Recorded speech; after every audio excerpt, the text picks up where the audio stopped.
Salam sejahtera, salam Malaysia Madani, and I wish everyone a good morning.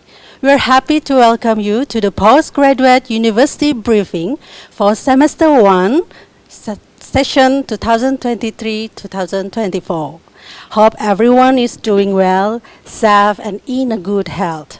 I'm Herlina from the Center for Postgraduate Studies, or CPS, and I will be the MC for today's event. My sincere congratulations are extended to all of you for becoming our students, and I would like to welcome you to UMS, and thank you so much for choosing University Malaysia Sabah. To the international students, we would like to give you a very warmest welcome to Sabah, the land below the wind. We are delighted to welcome you to Sabah, and I believe this is the 7th online postgraduate briefing. Let me highlight you the agenda for the whole day and a few other items that you should know.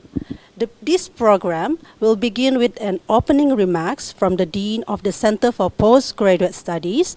A total of 10 briefing sessions will be held, which is 5 sessions in the morning and 5 sessions in the afternoon. Our goal is to keep you online throughout all sessions, so we hope that you are able to stay connected.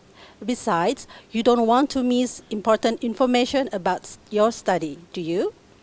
Please also follow, like, and subscribe our UMS Facebook official page, UMS YouTube channel, as well as the Center for Postgraduate Facebook official page, and please join our Telegram group. We will provide more updates and announcements in the future.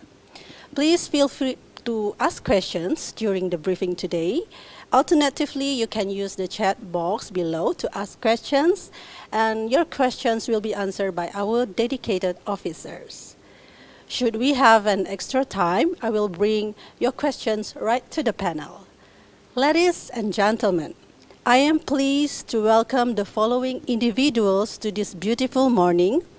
Professor Dr. Rosita Shapawi, Dean of the Center for Postgraduate Studies, Associate Professor Dr. Asmahani Binti Awang, Deputy Dean of Academic and International, Associate Professor Dr. Azazi alias Azizi bin Haji Abdul Aziz, Deputy Dean of Students Affairs, Dr. Lim Tien Sang, Director of UMS Center for External Education, or PLUMS. And without further delay, I would like to welcome Professor Dr. Rosita Shapawi, the Dean of the Center for Postgraduate Studies, for her opening remark. Please welcome, Prof. Thank you, Herlina. Bismillahirrahmanirrahim. Assalamualaikum warahmatullahi wabarakatuh. A very good morning to everyone following us on Facebook and also YouTube live streaming. First of all, it is my great pleasure to welcome all our new postgraduate students to UMS. Congratulations on your selection to our postgraduate programs. You are now part of our UMS big family. And to all our international students, welcome to UMS and Sabah, the beautiful land below the wind. I'm sure you're gonna enjoy your stay here. Okay, this morning I will be sharing general information about the university, about Center for Postgraduate Studies, and also Center for External Education. Okay, can we share the slide? Okay. Okay, this is the content of my presentation this morning. There will be 5 parts. Okay, let's go to part 1. This is about UMS. UMS is the 9th public university in Malaysia, which was established on the 24th November 1994.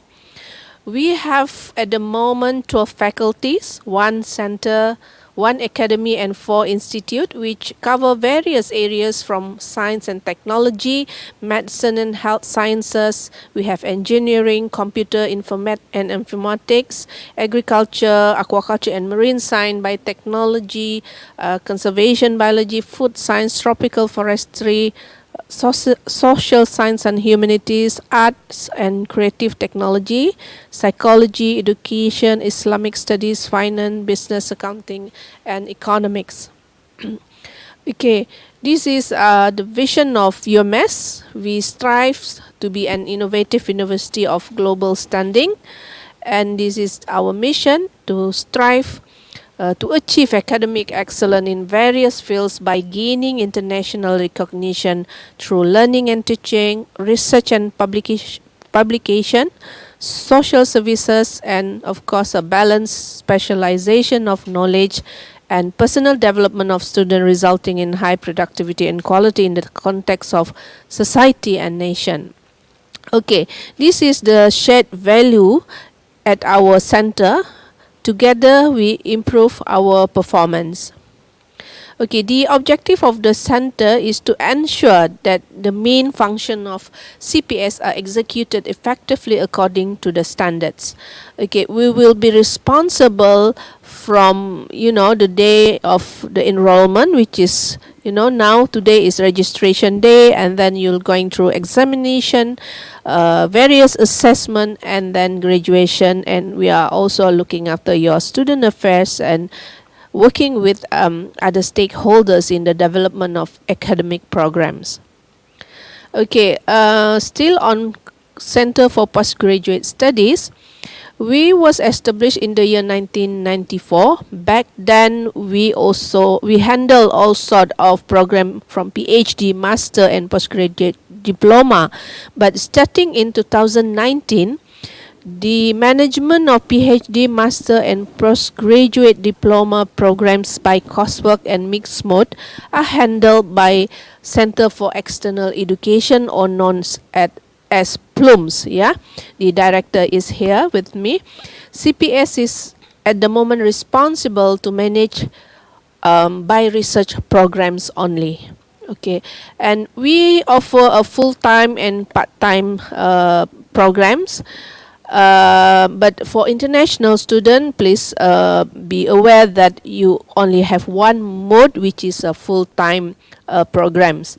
Okay, CPS basically entrusted with the responsibility to administer, to coordinate, develop, and strengthen the postgraduate studies programs. Okay.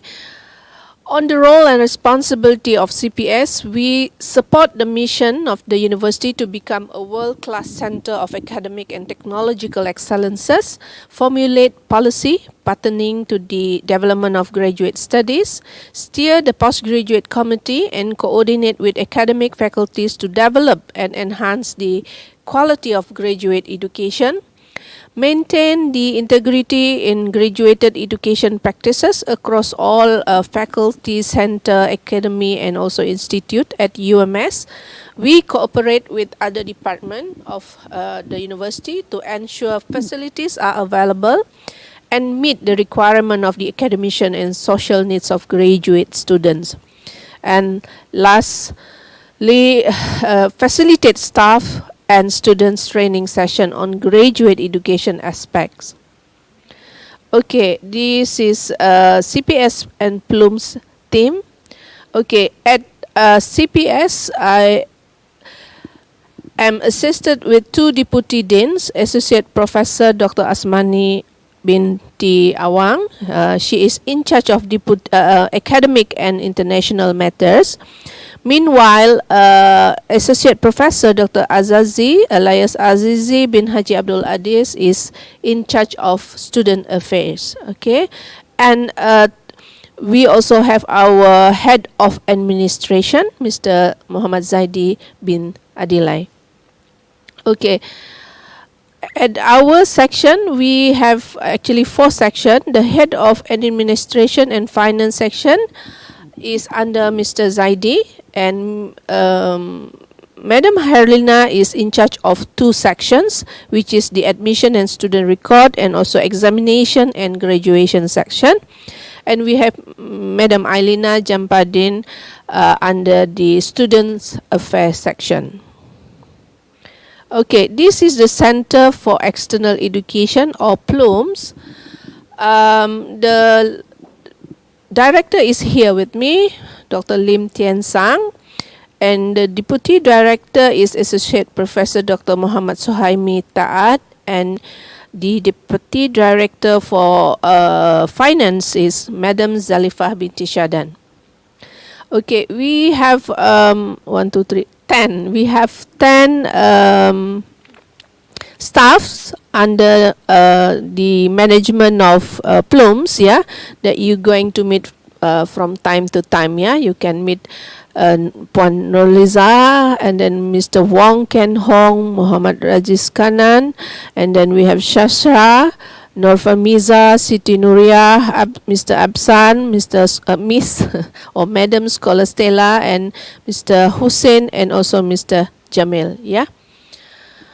Okay, just sharing a bit on the students' enrollment data. If you can see here, at the moment, as August 2023, we have a total of 2,905 postgraduate students, including research from research program and also coursework. Okay, and if you can see, out of 2,905, we have 532 international students, yeah, which is mostly from, I would say about 78% is from China, followed by Indonesia and Pakistan. We have, I think, students from 22 different nationality. Okay, this is data on the graduated student last year. We have 427 postgraduate students graduated in the year of 2022. 60 from postgraduate diploma, 109 from master by research, 166 from master by coursework, and 92 from PhD programs. Okay, let's have a look at our postgraduate coordinators. This is they are all very important person for you to get to know, yeah, because these are the person that you need to meet up and look for when you are having issue about the study or the program that you are in. Okay, from the Faculty of Psychology and Education, you will have Associate Professor Dr. Siu Nyet Moy. This is by research program. Okay, Faculty of Science and Humanities, Social Sciences and Humanities, Dr. Aisah Mary. Faculty of Medicine and Health Sciences, Dr. Pranita. Faculty of Business, Economics and Accountancy, or FPEP, Dr. Izyanti. Faculty of Natural Science and Faculty of Science and Natural Resources, Dr. Khadijah. Faculty of Sustainable Agriculture and Sandakan, Dr. Kendirin Su Choi Lan. Faculty of Food Science and Nutrition, you have Dr. Siti Farida. Labuan, Faculty of International Finance, please look for Dr. Andrew So Tek Wei. Faculty of Computing and Informatics, we have Associate Professor Dr. Muzaffar. Faculty of Engineering, Professor Madhya T.S. Dr. Lilian. Faculty of Tropical Forestry, Associate Professor Dr. Liu Kang Chiang. Academy of Arts and Creative Technology, or known as ASTIF, you have Dr. Salbiah binti Kindoyo. And then Center for Promotion of Knowledge and Language Learning, or known as PPIB, you have Dr. Priscilla Shah. Institute for Tropical Biology and Conservation, Dr. Su Chen Lin. Borneo Marine Research Institute, you have Associate Professor Dr. Lim Leong Seng. And Biotechnology Research Institute, you have Dr. Cheong Bo Eng. Okay, for those registering for by coursework or mixed mode, you have different coordinators, yeah. This is under PLUMS programs. For FPEP, you have Dr. Muhammad Alif Anwar.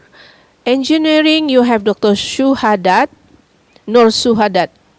Faculty of Computing Informatics, you're going to have Dr. Zaidatul Haslinda.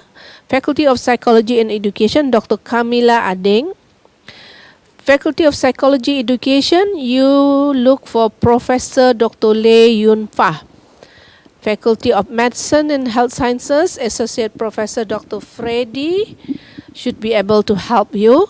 Faculty of Medicine and Health Science, okay, for Associate Professor Dr. Freddy, he is in charge of the Doctor in Public Health program. Meanwhile, Associate Professor Dr. Richard Avoy is in charge of Master in Public Health.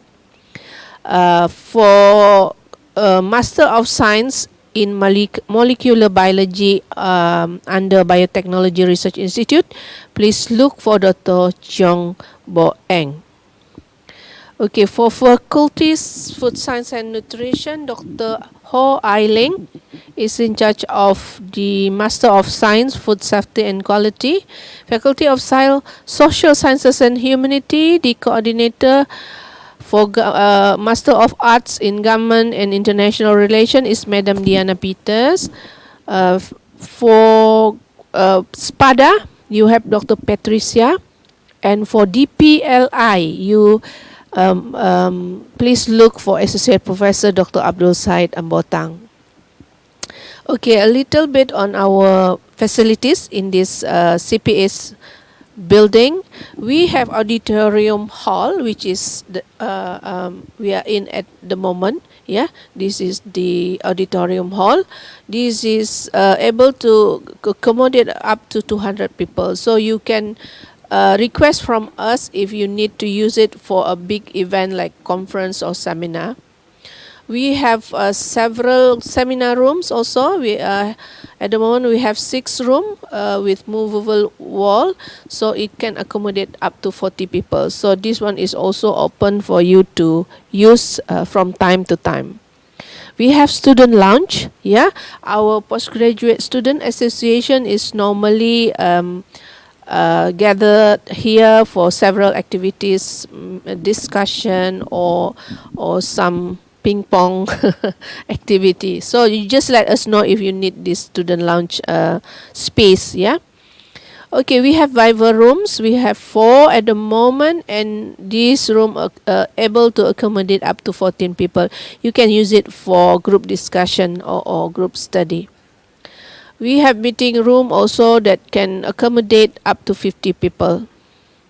Okay, this is our contact address. It is also available in our website. Telephone number, we have a fax number. I think we hardly use fax number these days, but most of the time, please use email, yeah, pascha@ums.edu.my as our mode of official communication, yeah. And meanwhile, this is the contact address for UMS Center for External Education or PLUMS, the same building. And yeah, I think they also prefer for email communication. We have email here, plums@ums.edu.my, and you can also Google other information under their website. So I think that's all for this morning. I hope everyone enjoy your postgraduate journey. Thank you. Thank you very much, Fro, for your kind remarks and for providing such a valuable information. Let's now invite Dr. Lim Tien Sang to give his opening remarks on behalf of the UMS Center for External Education. Please welcome. Very good morning to all of you. Welcome to UMS. Thank you for choosing your education journey with PLUMS. Okay, I welcome students who are taking diploma in educations, master by coursework, master by mixed mod, as well as a doctor degree by coursework. Okay, I'm very certain that you have made the correct choice joining us at UMS. Okay, I hope that all of you will gain a very fruitful experience. Okay, studying here.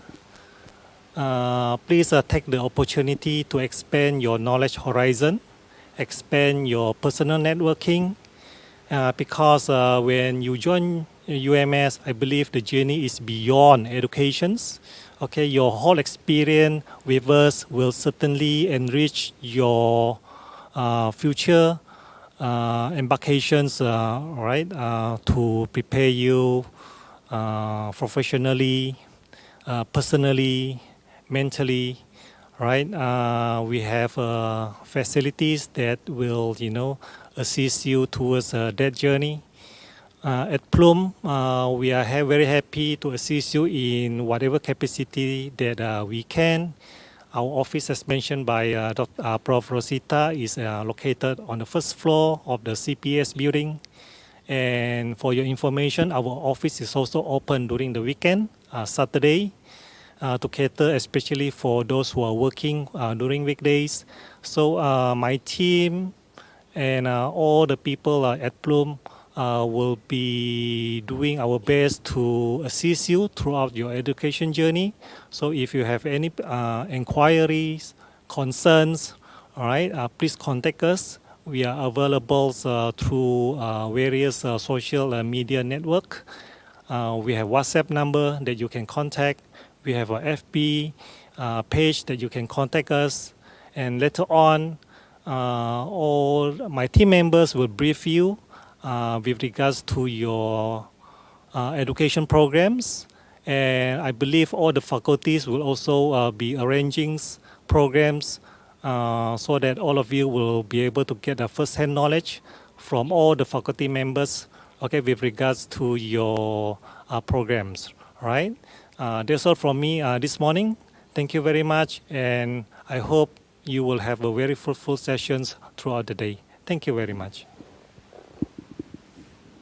Thank you, Dr. Lim, for the welcoming remarks. Distinguished ladies and gentlemen, the next talk is incredibly important to all the new postgraduate students, so don't miss it. Your full attention is required. Let's take 10 minutes break before we moving on, and we'll see you soon. Thanks.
Thank you for staying online, everyone. Obviously, you do not want to wait, right? Therefore, let's invite the first session speakers, Madam Agnes Sarah Boytol, Deputy Bursar, together with Madam Shasha Nurizwana Binti Marimutu, the Finance Manager of UMS Center for External Education, or PLUMS, to brief the new students about the finance. So, I pass you the turn, Madam Sarah.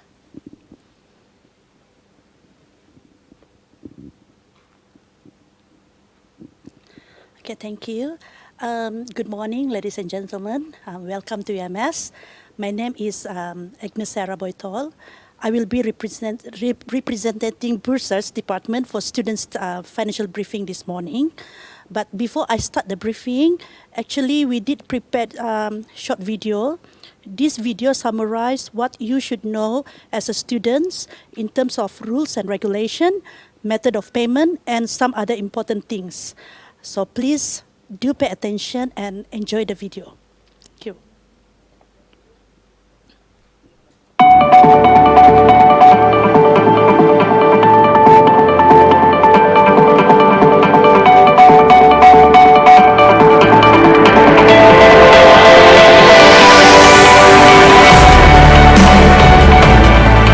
Salam sejahtera, salam hormat, dan salam UMS Campus Ramah. Kepada semua pelajar baharu Universiti Malaysia Sabah, Jabatan Bendahari dengan berbesar hati mengalu-alukan kedatangan anda semua dan mengucapkan selamat datang ke Universiti Malaysia Sabah. Jabatan Bendahari dengan penuh sukacita ingin berkongsi tata cara pengurusan kewangan pelajar di UMS untuk rujukan para pelajar. Tak kenal maka tak cinta.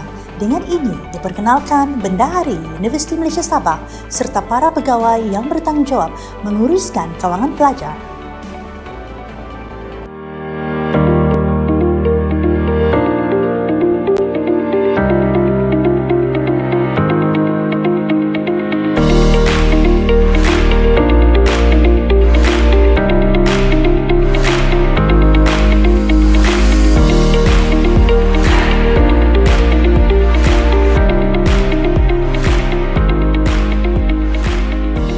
Misi Jabatan Bendahari adalah untuk melaksana dan mengamalkan sistem pengurusan keuangan dengan berintegriti, telus dan bertanggungjawab. Objektif Jabatan Bendahari adalah menawarkan perkhidmatan keuangan kepada semua pelanggan universiti secara cekap dan berkesan.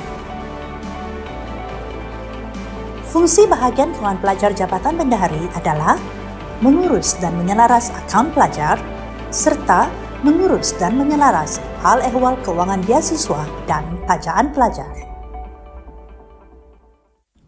Pelajar adalah wajib menjelaskan bayaran yuran pengajian sebelum membuat pendaftaran. Setiap pelajar yang berhutang pada semester semasa akan terhalang daripada membuat pendaftaran kursus untuk semester berikutnya. Tidak dibenarkan mengikuti peperiksaan akhir sehingga semua hutang kepada universiti dijelaskan. Terhalang daripada mendapat keputusan peperiksaan akhir semester semasa. Tidak dibenarkan mengikuti sidang convocation yang mana scroll dan transkrip pelajar akan ditahan sehingga semua hutang kepada universiti dijelaskan. Senarai pelajar berpenaja yang telah menerima bayaran tajaan tetapi masih berhutang akan dikemukakan kepada pihak penaja bagi tujuan sekatan bayaran atau pembatalan tajaan. Bagi pelajar yang mendapat tajaan atau pinjaman, diwajibkan mengemukakan surat tawaran tajaan tersebut kepada sektor tajaan dan beasiswa di Jabatan Bendahari. Pelajar juga perlu memastikan maklumat penaja dikemaskini dalam sistem maklumat pelajar untuk mengelakkan sebarang kesulitan. Struktur yuran bagi sarjana dan doktor falsafah dibahagikan kepada dua bidang iaitu sains dan sains sosial mengikut kaedah pengajian. Bagi mendapatkan maklumat lengkap mengenai yuran pengajian, sila rujuk pautan di laman sesawang berikut. Sekiranya pelajar berhasrat untuk menarik diri daripada pengajian, berikut adalah kaedah pengiraan pemulangan bayaran pelajar. Pelajar yang menarik diri dalam tempoh 2 minggu pertama semester bermula layak untuk mendapat bayaran balik yuran pengajian, manakala yuran pendaftaran one-off tidak layak dikembalikan. Pelajar yang menarik diri selepas tempoh 2 minggu pertama semester bermula tidak layak untuk mendapat pemulangan bayaran. Pelajar adalah diwajibkan untuk membayar insurans sebanyak RM25 setahun. Manfaat insurans pelajar adalah seperti kematian RM40,000, keilatan menyeluruh dan kekal RM25,000 natural cost, RM40,000 bagi accidental cost, perbelanjaan pengebumian RM5,000 bagi natural cost, RM10,000 bagi accidental cost dan RM10,000 bagi belanja penghantaran pulang jenazah, alat sokongan perubatan RM5,000, perbelanjaan perubatan RM5,000 dan allowance hospital RM50 sehari. UMS kini mengamalkan kampus tanpa tunai. Kaedah pembayaran adalah seperti berikut. Bayaran atas talian melalui pautan berikut. Bayaran melalui kaedah Jompe, bayaran tunai melalui kaunter bank Islam atau mesin ATM di mana-mana cawangan bank Islam seluruh Malaysia. Melalui pindahan telegrafik dengan bayaran atas nama Universiti Malaysia Sabah. Atau melalui kaunter Jabatan Bendahari menggunakan kaedah bayaran kad debit, kad kredit, Alipay, WeChat Pay, Maybank QR Pay, BUS dan cek berpalang atas nama Universiti Malaysia Sabah. Untuk makluman, pihak universiti akan mengenakan yuran perkhidmatan sebanyak RM20 bagi terimaan tunai yang melebihi RM500 bagi setiap transaksi. Bagi kaedah pembayaran yuran yang menggunakan KWSP, pelajar hendaklah memohon surat pengesahan KWSP daripada Jabatan Bendahari 2 minggu sebelum pendaftaran bermula beserta salinan terkini penyata akaun 2. Hanya pelajar yang telah mendapat surat pengesahan KWSP berstatus lulus sahaja yang akan diberi pelepasan bagi proses pendaftaran pelajar. Bagi pelajar yang lewat membuat permohonan surat pengesahan KWSP, pelajar tersebut wajib untuk menjelaskan yuran pengajian sepenuhnya terlebih dahulu. Walau bagaimanapun, Jabatan Bendahari akan mengeluarkan surat pengesahan KWSP tersebut kepada pelajar seperti biasa. Pelajar yang ingin memohon surat pengesahan KWSP, penaja, bayaran, struktur yuran perlu mengisi borang permohonan melalui Google Form yang boleh diakses di laman web Jabatan Bendahari atau Facebook page bahagian keuangan pelajar atau scan QR code seperti berikut. Proses semakan dan pengesahan transaksi bayaran bagi perbankan internet atau FPX, pengesahan transaksi bayaran pada penyata bank adalah dalam tempoh 24 jam hari bekerja berikutnya selepas bayaran diterima. Tempoh kemaskini terimaan di dalam SMPB di kaunter bendahari ialah 1 hingga 3 hari. Perbankan internet, kemaskini terimaan adalah 24 jam pada hari berikutnya. Melalui FPX pula, kemaskini adalah dalam tempoh 15 minit.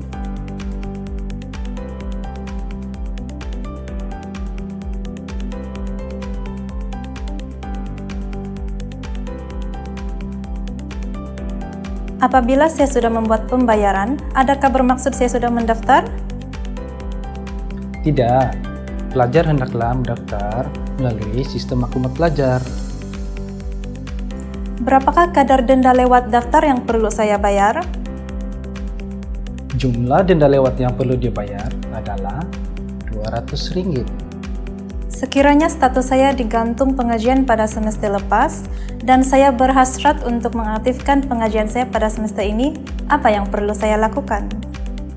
Pelajar perlu membuat permohonan kepada Pusat Pengajian Pasca Siswaza. Setelah mendapat kelulusan, pelajar perlu membayar denda lewat RM200 dan yuran pengajian semester lepas dan semester semasa. Bagaimana pula sekiranya status saya telah diberhentikan? Pelajar perlu membuat permohonan kepada Pusat Pengajian Pasca Siswaza. Setelah mendapat kelulusan, pelajar perlu membayar yuran pengaktifan semester RM300 dan yuran pengajian semester lepas dan semester semasa. Apa yang menyebabkan saya tidak dapat membuat pendaftaran di SMP? Mungkin disebabkan mempunyai hutang yuran pengajian atau yuran asrama pada semester sebelumnya atau pelajar tidak mengemukakan laporan kemajuan pelajar. Bagaimanakah cara untuk menyemak-baki hutang yang perlu dibayar? Pelajar boleh merujuk penyata akaun melalui sistem maklumat pelajar.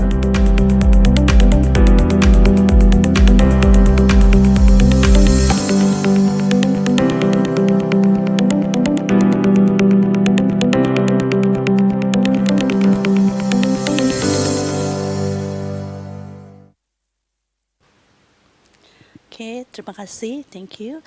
So, apa kabar untuk semua pelajar pasca siswaza? Saya berharap pendaftaran kamu pada hari Sabtu yang lepas berjalan dengan lancar dan sekiranya kamu mempunyai masalah di mana kamu tidak dapat mendaftar oleh kerana halangan kewangan, mohon datang ke Jabatan Bendahari di kaunter bendahari untuk tujuan pembayaran ataupun sesi runding cara.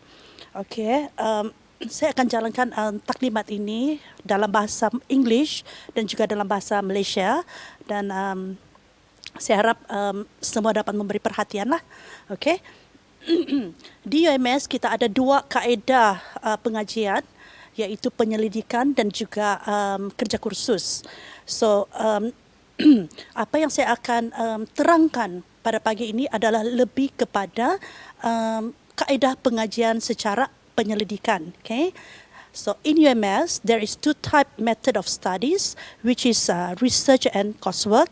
What I explained to you today is applicable for students who choose research as their method of studies. Okay. Later on, my friend, Madam Shasha, will continue the financial briefing for coursework students. There's only slightly different in terms of fee structures and some other things. So sebentar nanti sahabat saya Puan Shasha akan menerangkan lebih lanjut berkaitan kaedah pengajian secara kerja kursus.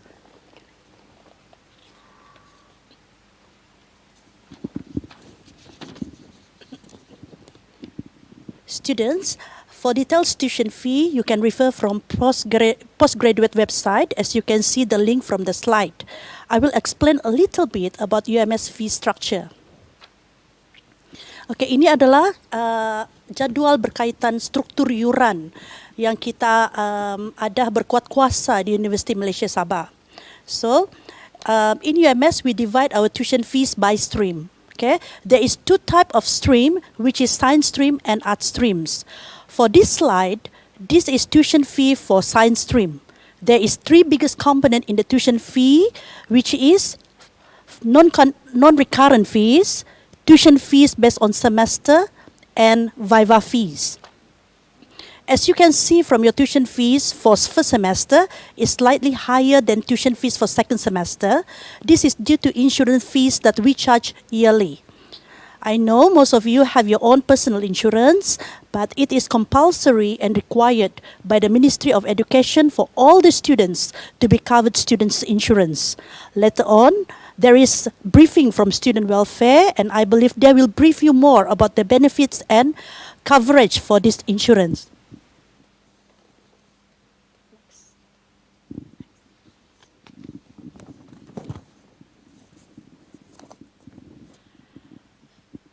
This is structure fees for art streams, the same explanation for art stream.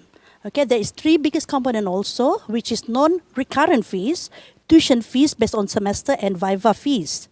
And the difference fees rate between first semester and second semester is due to insurance, student insurance.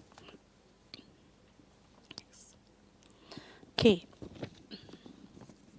Untuk jadual ini, bagi mana-mana pelajar yang ingin menarik diri daripada pengajian, kamu boleh merujuk kepada jadual ini. Jadual ini tidak terpakai untuk semester pertama sahaja, tetapi ianya terpakai untuk setiap semester.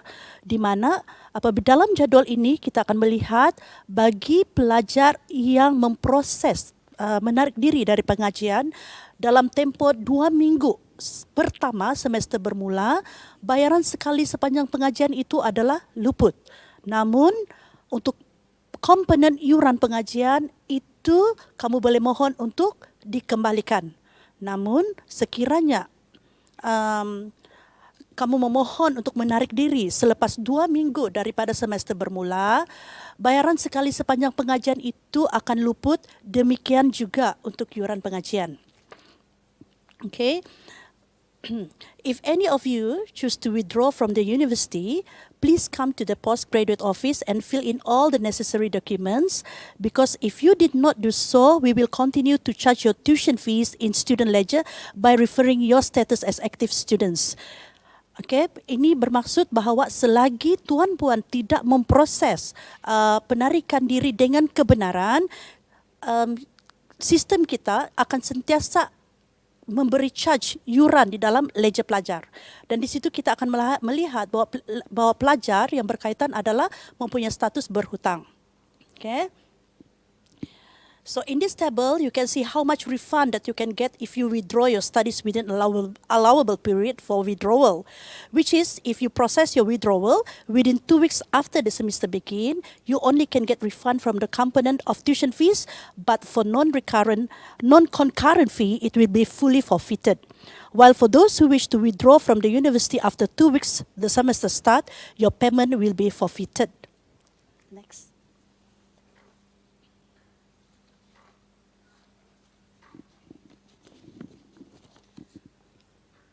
Daripada slide ini, kamu boleh melihat bahawa ini adalah peraturan universiti. Yuran pengajian hendaklah dijelaskan sebelum pelajar membuat proses pendaftaran universiti melalui e-daftar secara online. Okay. From this slide, you can see that students it's must pay tuition fees in full at the beginning of every semester. This is your promise document that you signed when you registered as a student in UMS.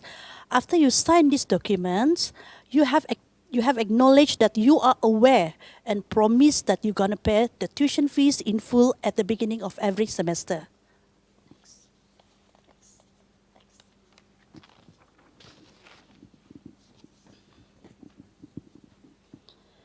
Students with outstanding fees will be barred from assessing the course registration process for upcoming semester, printing the examination slip, getting the final examination results, attending the convocations.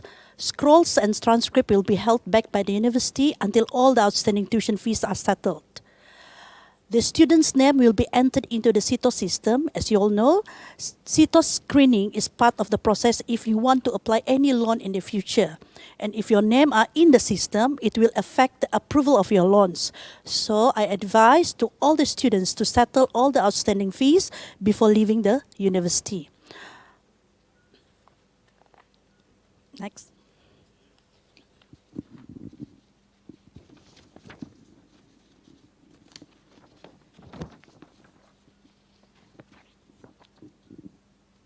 Okay, bagi pelajar yang berpenaja namun telah menerima tajaan tetapi masih berhutang, akan dikemukakan kepada pihak penaja bagi tujuan sekatan bayaran selanjutnya atau pembatalan terus tajaan. Ini terpakai bagi pelajar di mana penajaan itu adalah terus dimasukkan dalam bank pelajar tanpa melalui universiti. Namun pelajar tidak mengemukakan bayaran setelah menerima tajaan daripada penaja. Okay. Sponsored students that have received their sponsorship but not yet settled their outstanding fees will be reported to their respective sponsors, and they will be facing risk having their sponsorship is being cancelled.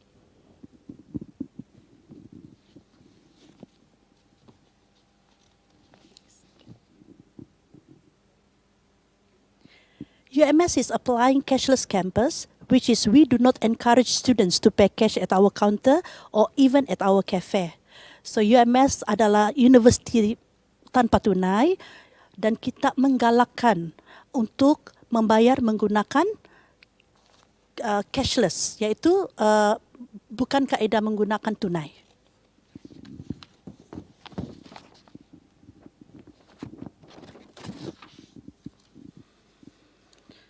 We have variety type of cashless payment method such as FPX, Jumpe, CDM or at bank counter of for Bank Islam, card credit, Bus Alipay and etc.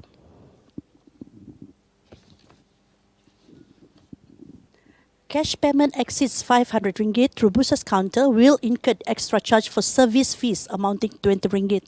So mana-mana pelajar yang datang ke kaunter Jabatan Bendahari dan berhasrat untuk membayar secara tunai akan dikenakan charge tambahan sebanyak RM20. So daripada kamu dikenakan charge tambahan RM20, saya galakkan semua pelajar untuk membuat bayaran secara cashless, which is secara FPX, Jumpe dan sebagainya seperti yang saya terangkan sebentar tadi. Next.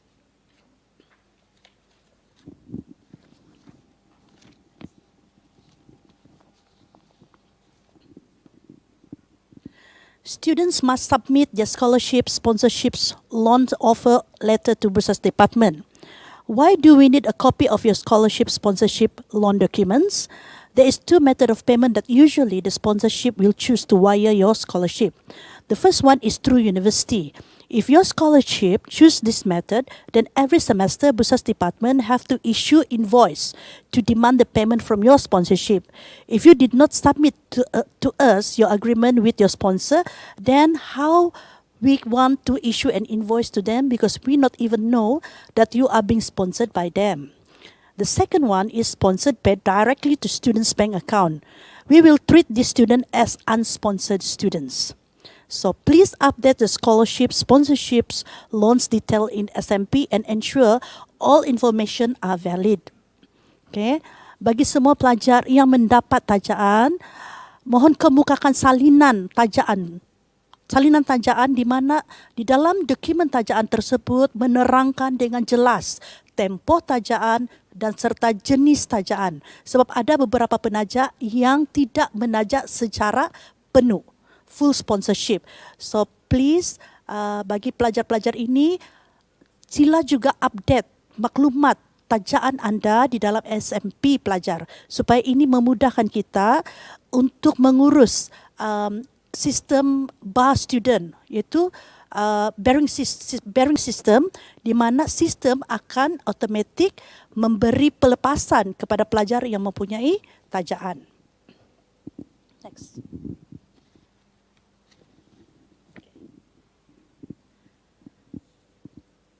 For those students that using their personal EPF to finance their studies, confirmation letter can be requested from the Bursar's department or official website or from the Bahagian Kewangan Pelajar Facebook or QR code. All application will be processed within 5 working days.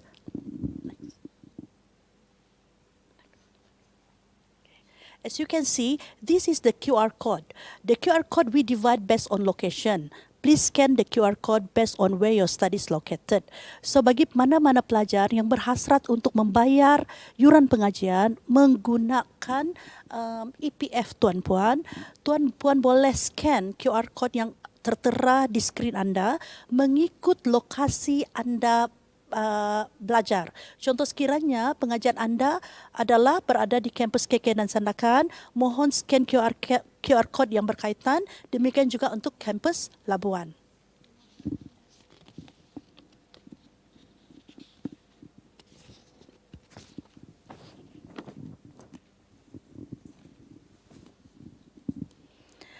Let applicants are required to pay the tuition fees in full, and after that you can request for confirmations of payments for you to claim back to your EPF.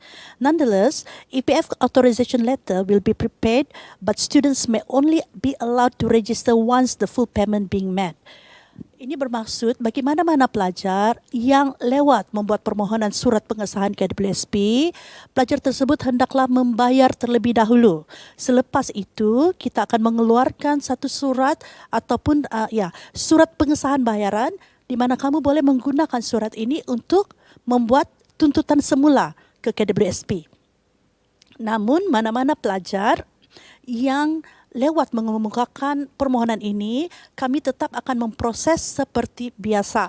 Bermaksud tidaklah kami halang kamu untuk mengemukakan permohonan, cuma ianya akan mengambil masa selepas tempoh pendaftaran.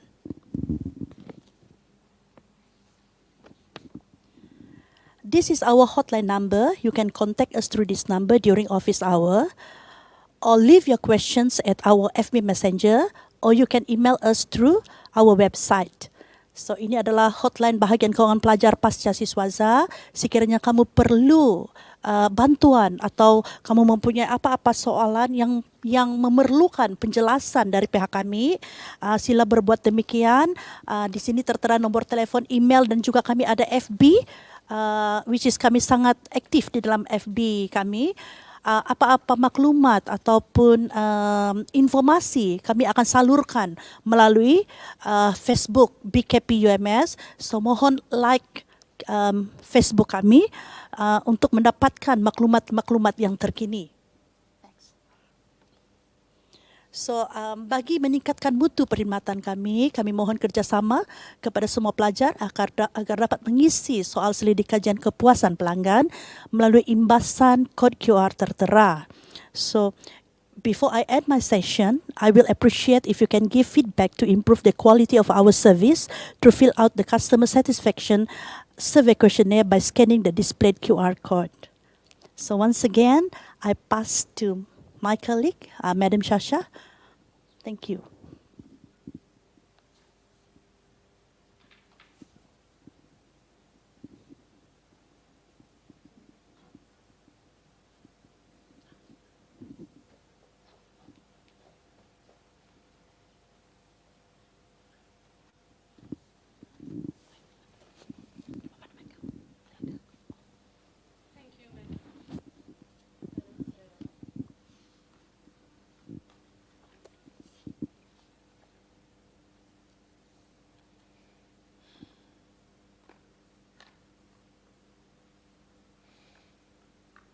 Now invite Madam Shasha for the next briefing to provide us with an update on financial situations in relation to the postgraduate coursework program in the UMS Center for External Education, PLUMS.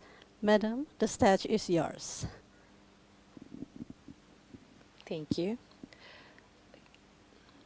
Good morning, everyone. A very warm welcome to all new UMS postgraduate students. I'm Sasha. I'm representing PLUMS.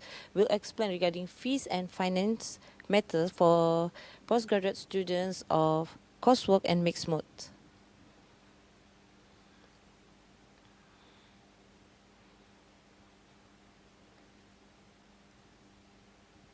Okay, first, PLUMS finance section is responsible in managing student financial affairs for postgraduate coursework and mixed mode.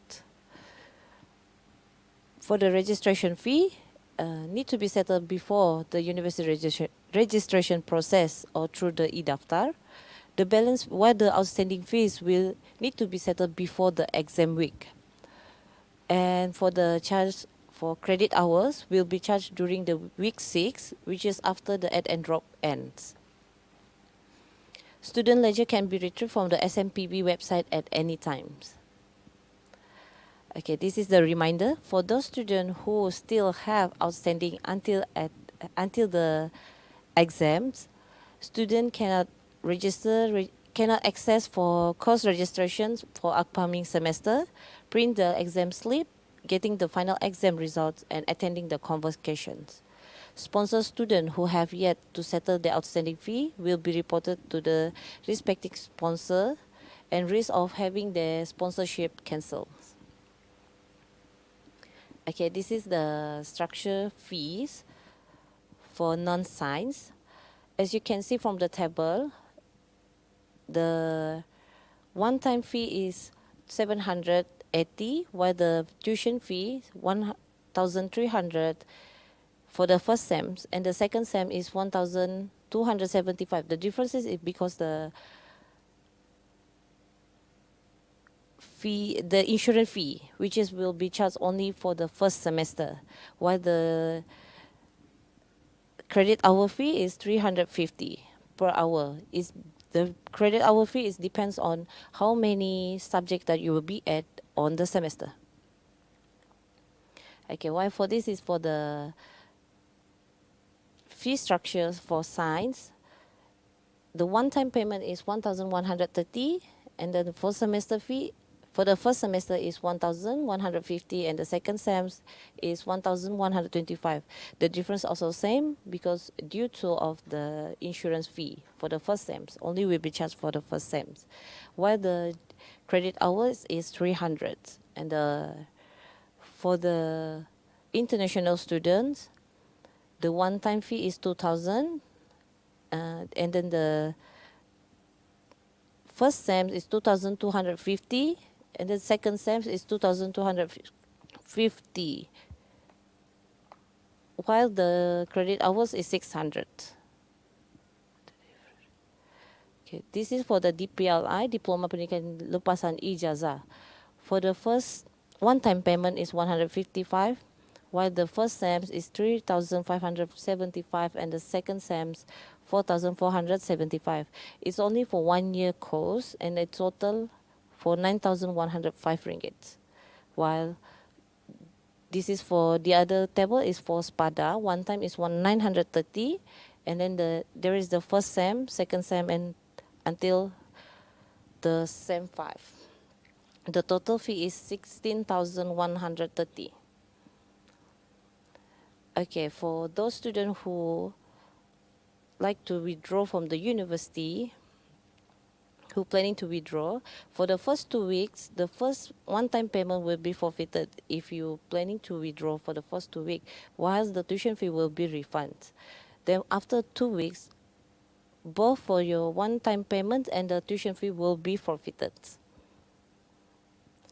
Okay, here's the payment method. As you know, UMS is applying for the cashless and we are encourage student and the staff to pay using online method. This is the few types of online method that you can access. One is the FPX, JomPay, and then also the e-payment apps, and through the counter using the credit card, debit card, Boost, QR Pay.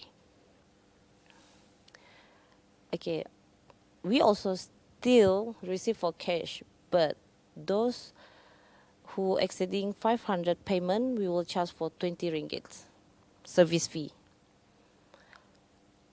Okay, for those students who wish to apply for the EPF confirmation letter, kindly send the account statement to the PLUMS finance sections and send the email to the finance to www.plums@ums.edu.my to apply for the EPF statements. Then for the scholarship, student must submit the scholarship offer letter to the finance firm for our reference. Please update the scholarship into the SMP to ensure all information are valid. For students to apply the PTPTN, application must be made online through the www.ptptn.gov.my. For confirmation letter for EPF sponsor payment and fee structure, kindly scan the QR code as in the slide. Application will be processed within 5 working days. Okay, here is our, any further inquiry can directly contact us at 088-314-600 or 314-601 or can email us through plums.ums.edu.my or for the financial matters can email us at kewangan.plums@ums.edu.my. Our location is in the Bangunan Pusat Pasca Siswaza, level 1. Okay, here is the finance sections. First, there's a Madam Zalifa binti Shadan, Deputy Director for Finance.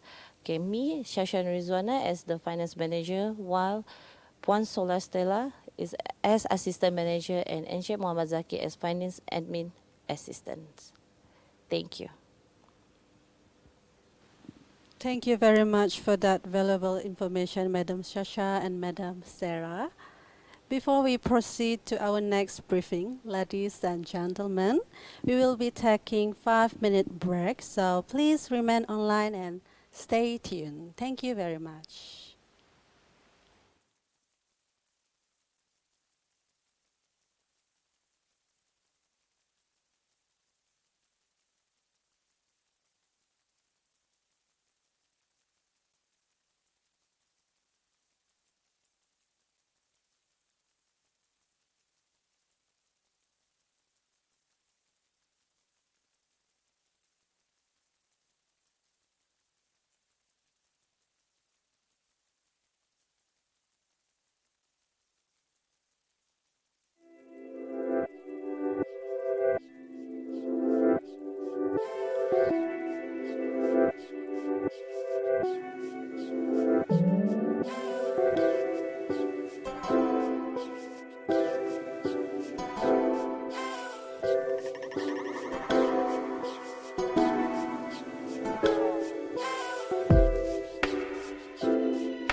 We are glad to see you back, ladies and gentlemen. Your presence online is greatly appreciated. The next briefing is about the procedures and rules for postgraduate programs in UMS, delivered by our Deputy Dean Academic and International, Center for Postgraduate Studies, CPS, Associate Professor Dr. Asmahani Binti Awang. Let's invite Dr. Asmahani to her briefing. Assalamualaikum and very good morning everyone. First of all, I would like to congratulate all of you for your admission to University Malaysia Sabah. At the same time, I would like to thank you for choosing University Malaysia Sabah for your next destination to further your study. Today I will share with you about procedures and rules for postgraduate programs. Please stay with me till the end of the slide because it is very important for you to know about the info about the regulations for postgraduate programs. This is the overview for this today's sharing session. It consists of 70 sections. Maybe some of you think that it's too much for you to digest all of this information, but you need to remember that it is very important for you to know about the process, regulation, in order for you to continue and to finish your study. For the overview, we have a few sections such as registration and payment, tuition fees, method of study, type of registration, and etc. The first section is about registration and payment. If you look at our screen, it shows that this is the brochure for our Center for Postgraduate Studies. In this brochure, we have our contact number and we have the operational time here. For example, we are operating from Monday to Thursday and also on Friday. In the brochure also we have our contact number, we have our platform to communicate with the other students, such as we have our FB account, CPS UMS, and also we can be contacted from our email, which is pascha@ums.edu.my. Feel free to become a member of our FB account. The next slide is about the registration. If you can see here, this is the academic calendar for session 2023-2024. If you look at the calendar here, we have a different activities. For example, the registration for new students that have been held last week on 19th of August 2023.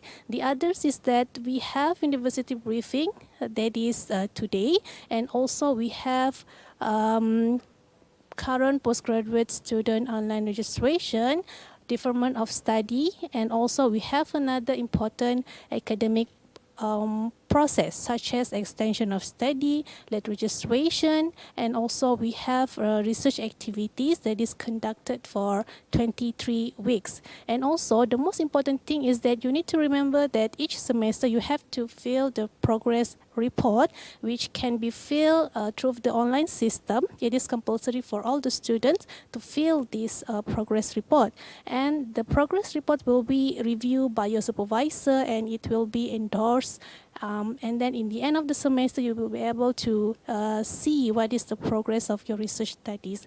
And the semester break for this semester is from 22nd January 2024 to 16 February 2024. Then after that we will start with our new semester that will be start from 17 of February 2024. The next slide shows the brochure for new postgraduate students. Maybe some of you still not complete your registration process, so please take note that you can still do registration process. You just need to follow the process which is indicated in this brochure. It is starting from online acceptance, pre-registration, and also we have the university briefing, and also you have the specific briefing at your faculty or center or academic or institute, it is very important for you to attend both briefing at university level and also faculty, center, academic or institute level, because more information will be given to you. I would like to invite you to join our Telegram channel. If you see here, you can scan the barcode here and become a member of our Telegram channel, because in this Telegram channel you will be able to get more information, and then also you are able to see what is the latest news which is provided by our Center for Postgraduate Studies. Okay, there is another platform that you can use to communicate with our CPS staff. For example, we can be retrieved from our FB account, which is CPS FB official. We also can be contacted by using our WhatsApp number.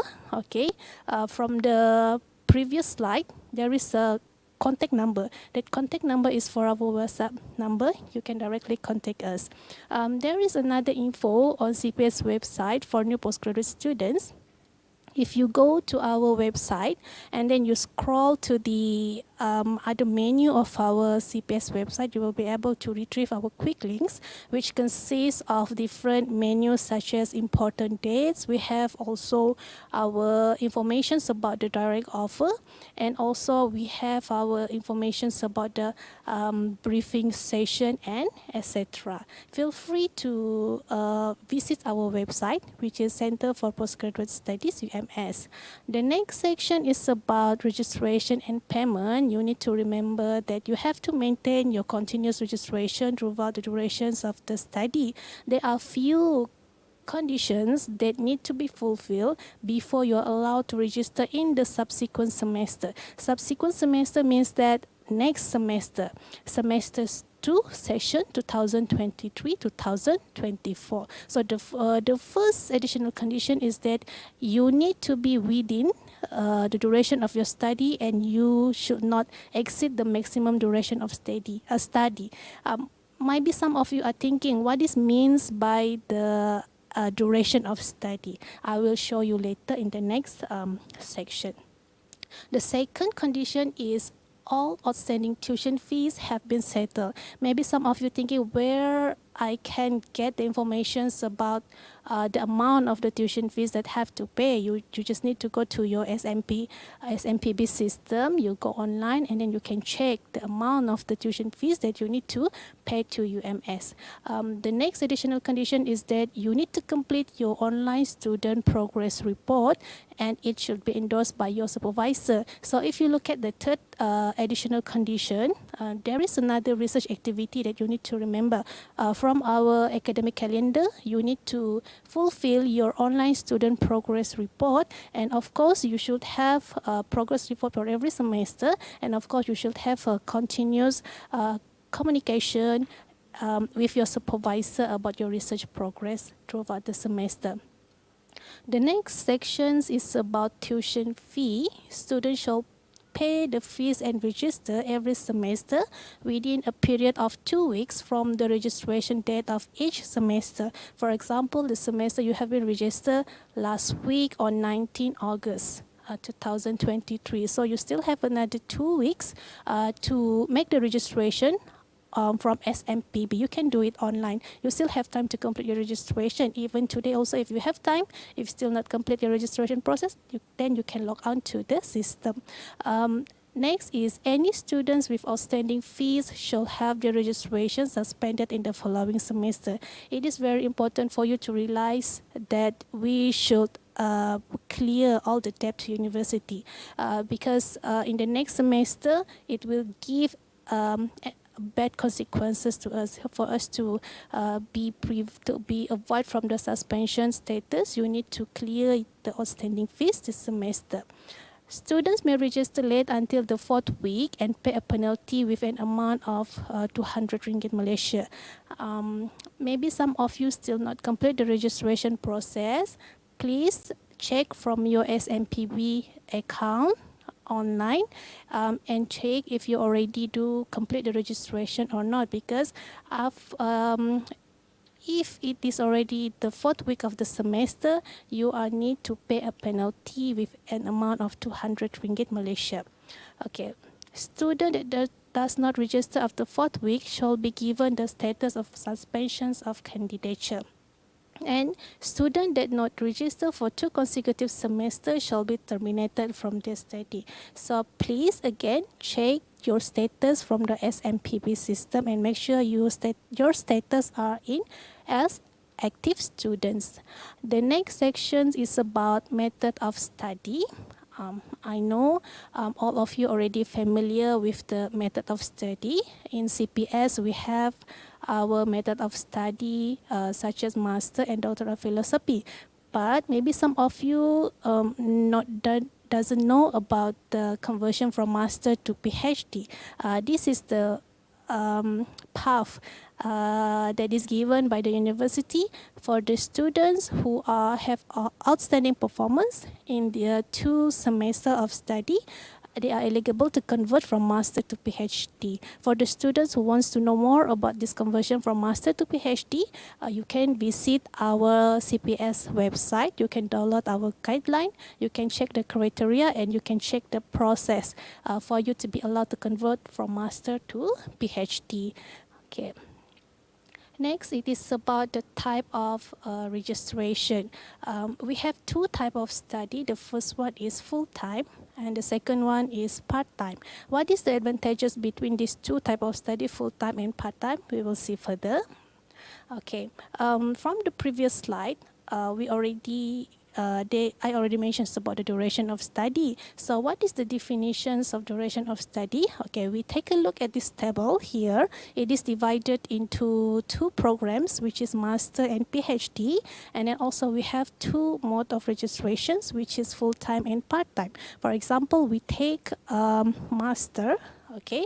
Master full-time, minimum 2 semester and maximum 6 semester. Okay, for the master part-time, you can finish your study minimum 4 semester and maximum 8 semester, and so on with the PhD study. So you know in which program you are, master or PhD, and which type of registration you are. So you need to be careful what is the minimum and maximum permitted duration of study that you are registered now. The graduate on time. Graduate on time can be divided into master degree and doctoral degree. For master degree, graduate on time is 4 semester, and for doctoral degree, graduate on time in 8 semester, which is equivalent to 48 months. Maybe some of you think that this is your 3rd day as a postgraduate student, so you don't have to think much about your research, but you have to start early. Maybe all of you want to get graduate on time, so you need to arrange or you need to plan your research now in order to achieve this graduate on time. Master degree 4 semester, doctoral degree 8 semester. This is information about the extension of duration of study. When you already reach your maximum duration, you can still apply for another extension from Center for Postgraduate Studies. However, the approval of the extensions depends on the online progress report and students that maintain the good report for each semester. This is the permitted extension duration of study for master and PhD. For master full-time, you are allowed to apply for extension until 2 semesters. And for part-time master students, you are allowed to apply for extension until 4 semesters. For PhD students, for full-time PhD students, you are allowed to apply for extension until 4 semesters. And for part-time PhD students, you are allowed to apply for extension up to 6 semesters. And how you want to apply this information, permitted duration of study and extension of duration of study. Maybe some of you don't know how to use this information, right? So I will take one example to give a better interpretation for you. For full-time master students, the permitted duration of study maximum is for 6 semesters. However, in the 6th semester, you think that you are unable to fulfill all the requirements such as publication, attending conference, and you still need time to fulfill all of these requirements, then you can still apply for another extension, which is 2 semesters. But you need to remember that you cannot get extension for 2 semesters. It means that the application should be done 1 semester, which is you already have 6 plus 1 to complete your study. In the 7th semester, you still unable to achieve or to complete your thesis, then you still have another 1 semester for extension. I hope that you can understand how to use these 2 tables for permitted duration of study and extension duration of study. The next slide is about research methodology course with code of MP 12303. So this research methodology course must be done in the first year.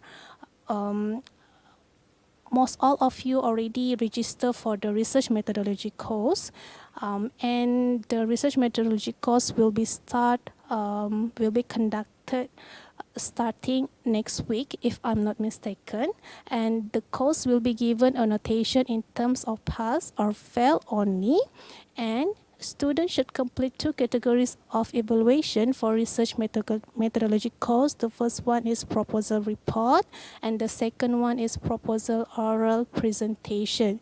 You need to remember, if you fail, you did not fulfill all the criteria for the research methodology course, you need to repeat the course, which is you need to register and you need to take the evaluation again in the next semester.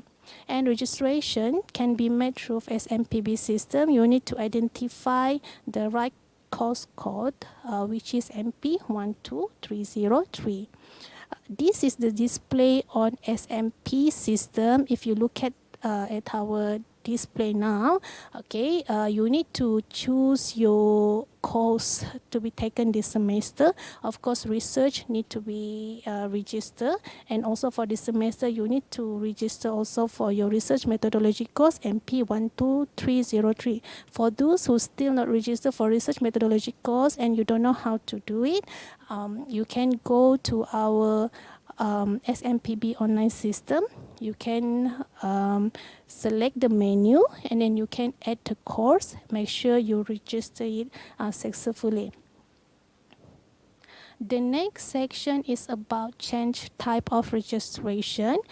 Students can apply the change type of registration by submit the application to the dean or director of center or faculty or academic or institute for approval, and then the faculty or center or academic or institute will notify the dean of center for postgraduate studies to change the type of registration from full-time to part-time or vice versa. However, this application to change the type of registration can be done once throughout the study.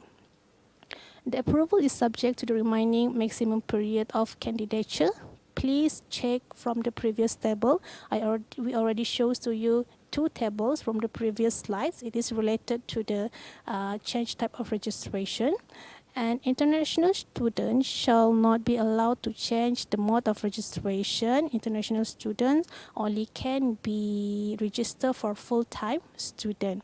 Before you submit your application to change type of registration, please discuss thoroughly with your supervisor, because this application, it is not possible in every case, and it requires your supervisor's support and approval. And also, if you change your type of registration, maybe from full-time, maybe from part-time to full-time, maybe this can cause bad consequences to you. For example, you have less time to complete your work, means that you have less time to write your thesis, you have less time to achieve your publication and to attend conference. Next section is about course registration. So the registration of the course is required in order to obtain a master or doctoral degree. It is compulsory or elective courses, and the compulsory courses will be included in the calculation to determine the grade point average for the candidate study. For the prerequisite courses, it must be taken and passed by candidates taking the postgraduate program. You need to check the requirement to attend the lectures for the course program, and also you need to know the specific time to drop and to withdraw from the courses if you are not interested or if you should not take the course. The next section is about fees policy. In general, all fees that have been paid cannot be reimbursed. This is the brochure, method of payment for local student. I'm sure that in the previous sharing session, the bursar office already give detailed explanations about the method of payment. This is the brochure, method of payment for international student. It consists of details, info about the account bank number and other related information that you need to know to make a payment to University Malaysia Sabah. For the next section is about thesis. All students should follow the UMS thesis or dissertation submission and writing guidelines 2018, Amendment 2021, and then these guidelines can be downloaded from our CPS website. It is very important for you to know that before you prepare your thesis, you should know what is the process, what is the guidelines for you to write your thesis. And the next information is that students shall not resubmit his or her thesis derived from his candidature at another university. This is the information about plagiarism. A student shall not plagiarize any idea, writing, data, or invention belonging to another person. The postgraduate coordinator or supervisor can help you to open a Turnitin account via the university library, and then the postgraduate coordinator or supervisor can give you the class ID and enrollment password to the student for submitting the thesis to be checked thoroughly. When you want to submit your thesis for evaluation, you should submit one review of the plagiarism report, which is verified by the faculty or center or academy or institute. The similarities from the plagiarism report should be less than 30%. If it is more than 30%, then you have to think the other solution. Maybe you have to rewrite, or you need to discuss with your supervisor how to solve the problem, how to get the similarities less than 30%. This is the information about number of words in thesis. For Doctor of Philosophy by Research, thesis should have minimum 50,000 words and maximum 100,000 words. For Master by Research, thesis should have minimum 30,000 words and maximum 60,000 words. You need to be aware that the number of words that is given here, it is inclusive of words in text only and does not include tables, charts, footnotes, and attachment. The rules on thesis preparation are available online and it can be downloaded from our CPS website as given from this link. The next information is about notice of thesis submission. When the students want to submit a thesis, they should submit a notice of thesis submission to the Center for Postgraduate Studies Dean within 3 months before submitting the thesis for evaluation. So it means that you have to carefully plan your research activities when you have the data, when you write your thesis, when you want to apply for the notice of thesis submission, and when you want to submit your thesis for evaluation. So the notice is valid for 6 months from the date the notice of the thesis submission, which is approved by the CPS. If you submit your thesis after 6 months of the notice of thesis submission, so means that it is invalid. You have to reapply again. So you have to be very carefully. You have to be very careful. You have to check the approval from the CPS before you submit your thesis for examination. Oral examination, which is viva voce, will be conducted within 2 to 3 months after the thesis is submitted by the candidate. This is the criteria for publication or conference for masters and PhD students. For master students, you need to for master students in science stream, you need to publish 1 journal index article in Scopus, Web of Science, or Excellence in research for Australia. And for master students in arts or non-science stream, you need to publish one journal index article in My Site or Scopus or Web of Science or Excellence in Research for Australia with at least accepted status, not submitted but accepted status. And you need to present at any conference, oral or poster. For PhD students in science stream, you need to publish 2 journal index articles in Scopus, Web of Science or Excellence in Research for Australia with at least accepted status.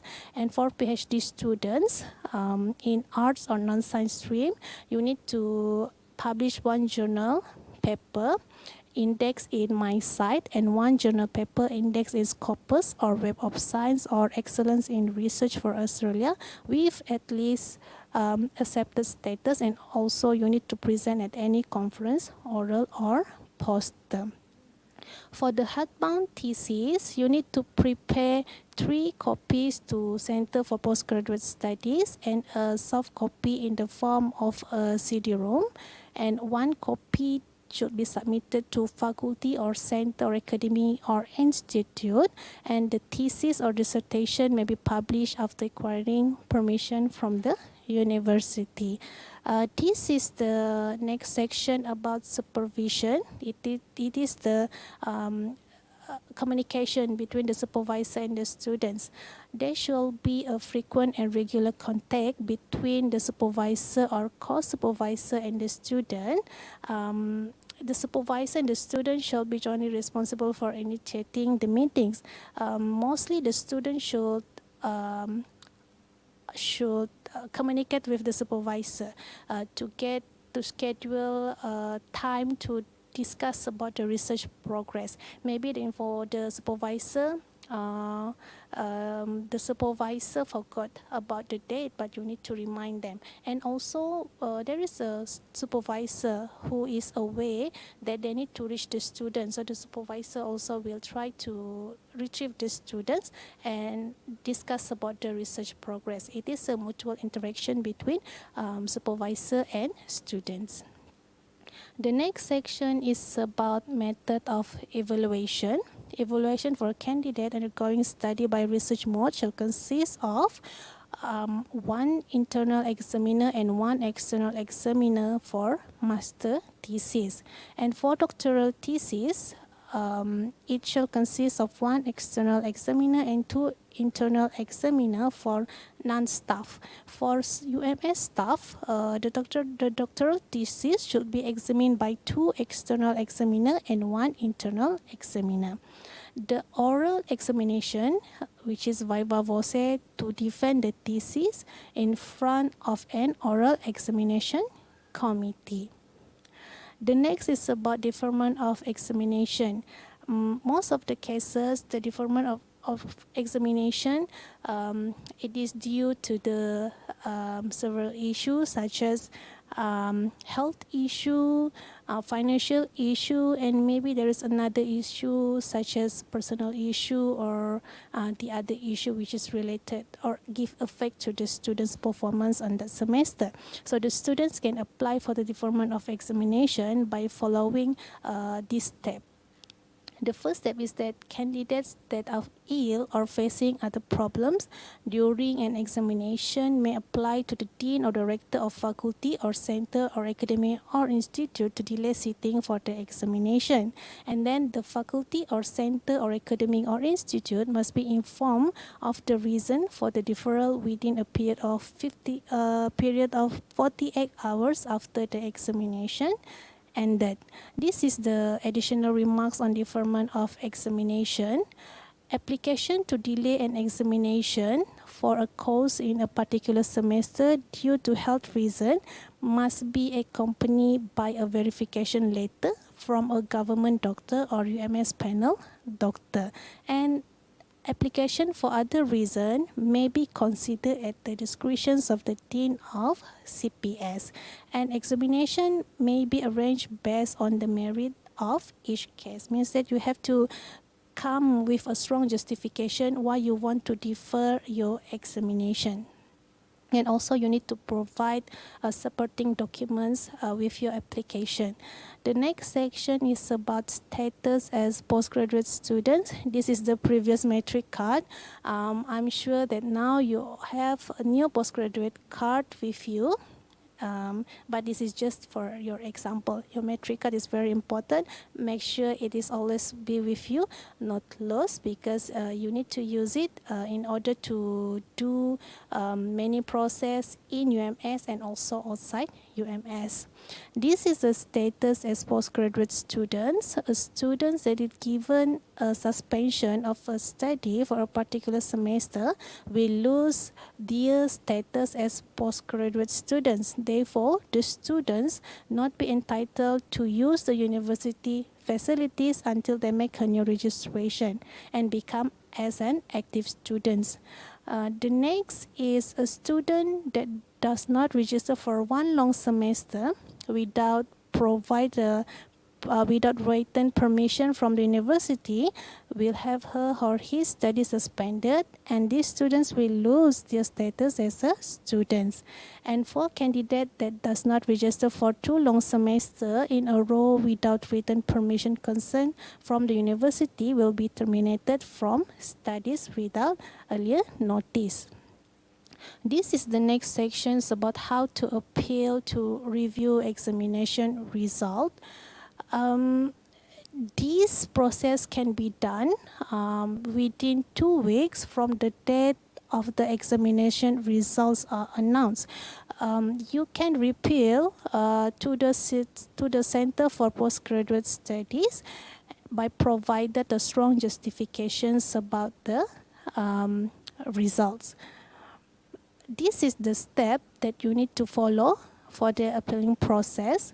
A student that fails and has his or her student status terminated due to failure to satisfy the conditions to continue study may submit an appeal against the said decision. However, this appeal process can be done only once throughout the stipulated period of study, and then every appeal form or letters must be submitted to Center for Postgraduate Studies within 4 weeks after the official announcement of an examination results.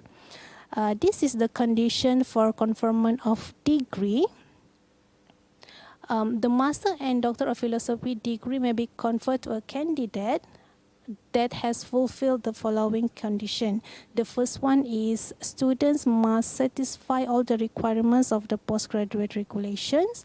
Students also need to publish paper, if you still remember from the previous slide, a publication for master and PhD students, and for science or non-science stream is different. And also students need to present at any conference, oral or poster. This is the condition for conferment of degree. Additional information. The first one is the student need to complete the credit hours requirements set by the faculty or center or academic or institute, and the candidate's examination results must be verified by the postgraduate studies and Studies Committee and approved by the Senate, and student should settle all forms of liability to the university.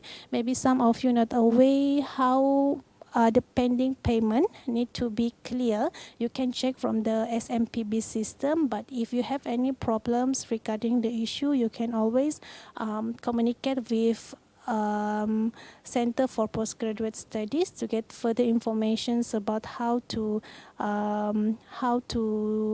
do the process and to settle the forms of liability to the university. This is the brochure, not brochure, actually this is screenshot from our CPS website.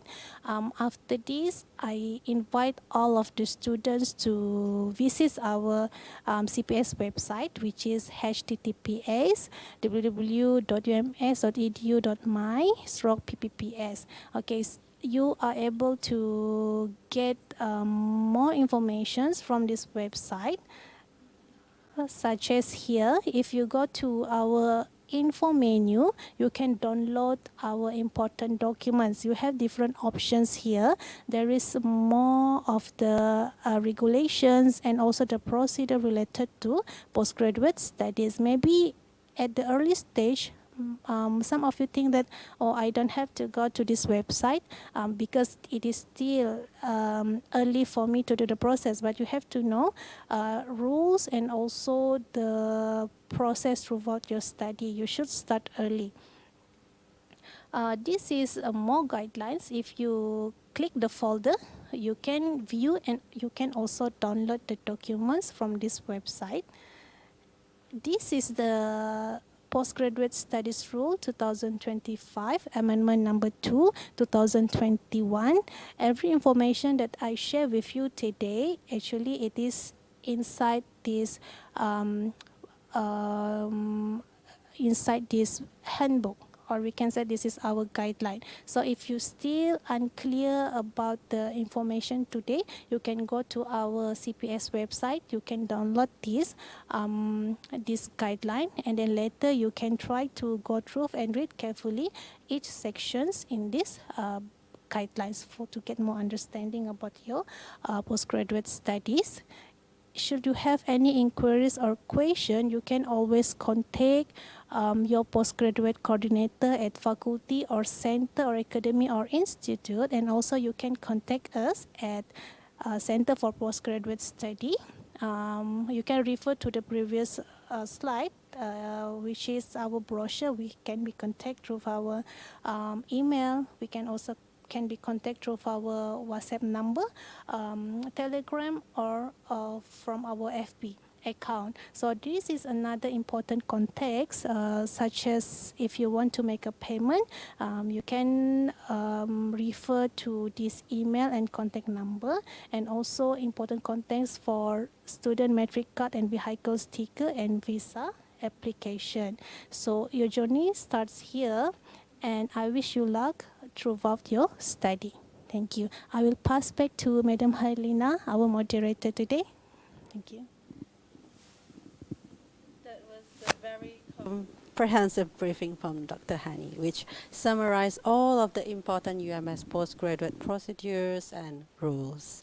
My dear ladies and gentlemen, in preparation for the next briefing, we'll take a 5-minute break for preparation and regain your attentions. We'll be right back. Thank you.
Welcome back, ladies and gentlemen.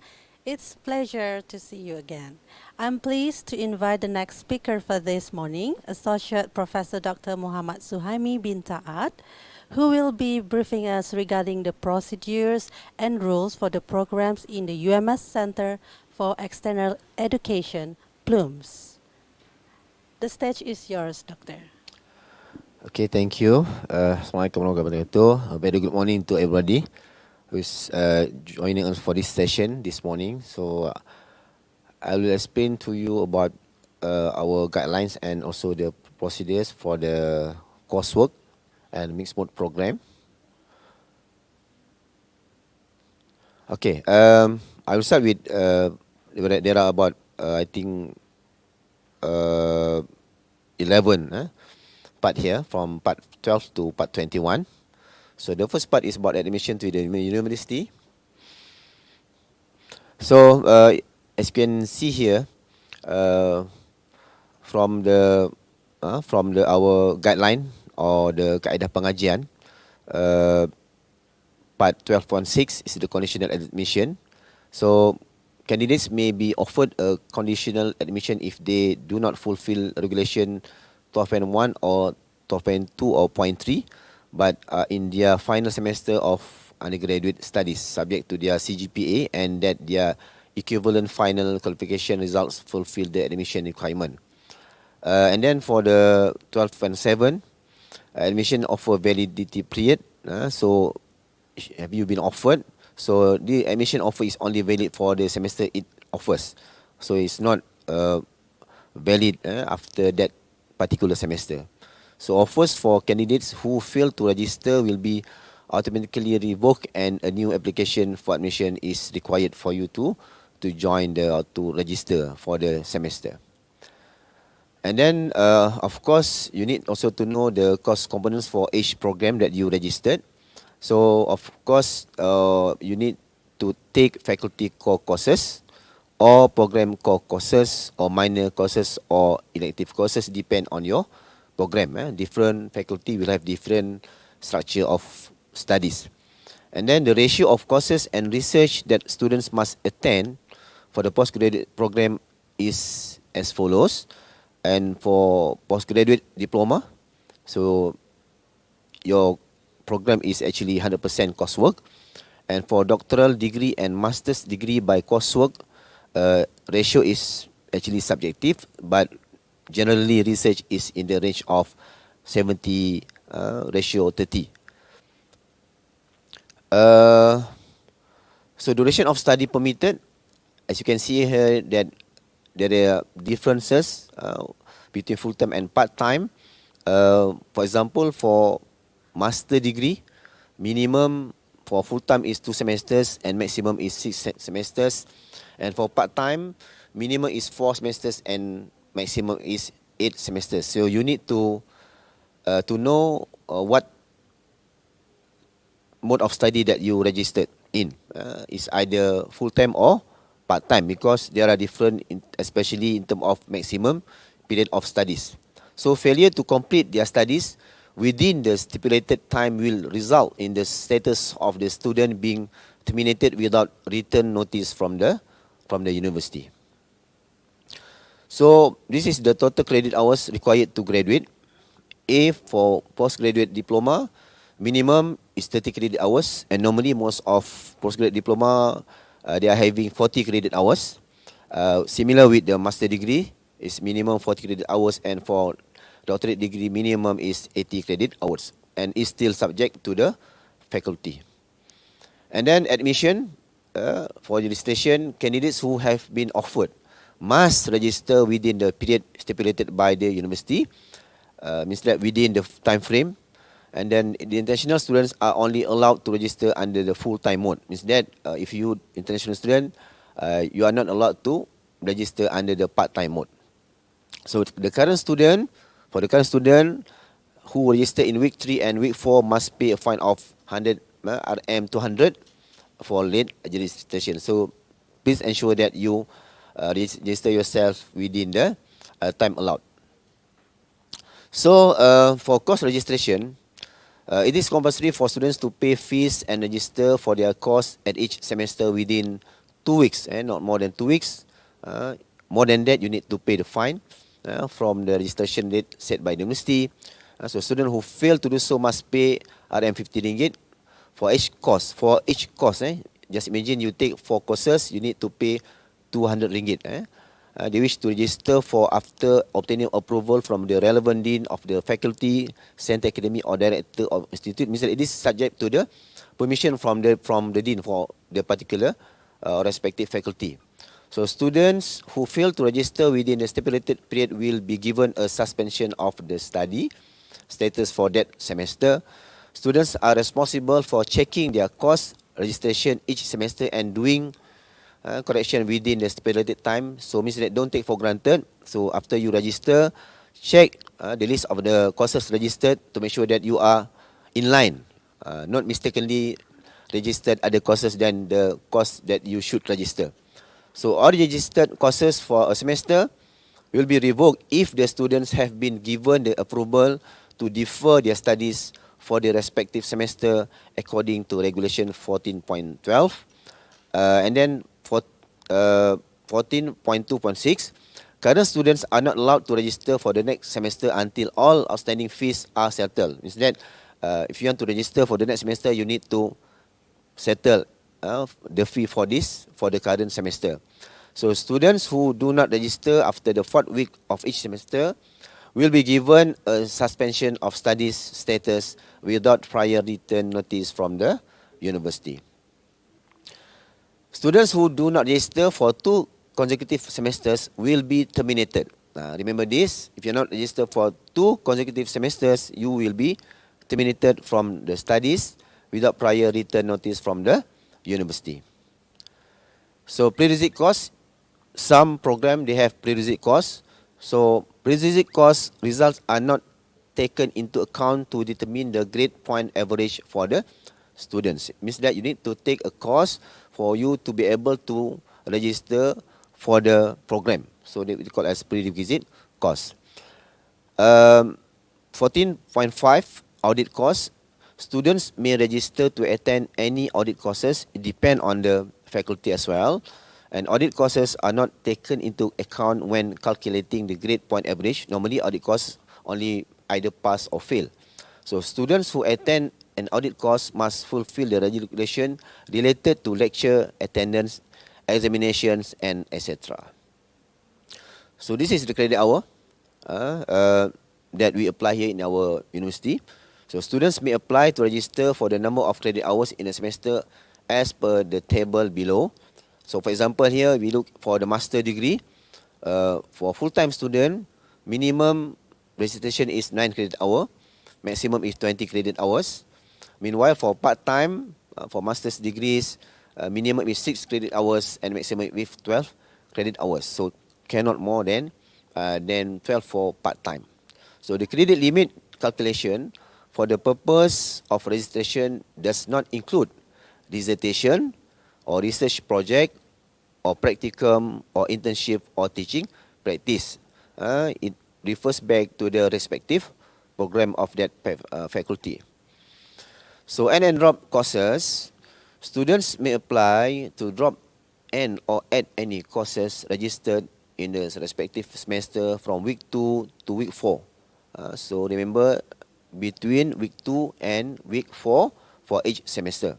So if you want to withdraw from the course, you can apply to withdraw from any course registered in respective semester from week 5 to week 8, no more than week 8 of that semester. So, but unfortunately, fees will not be refunded for such cases.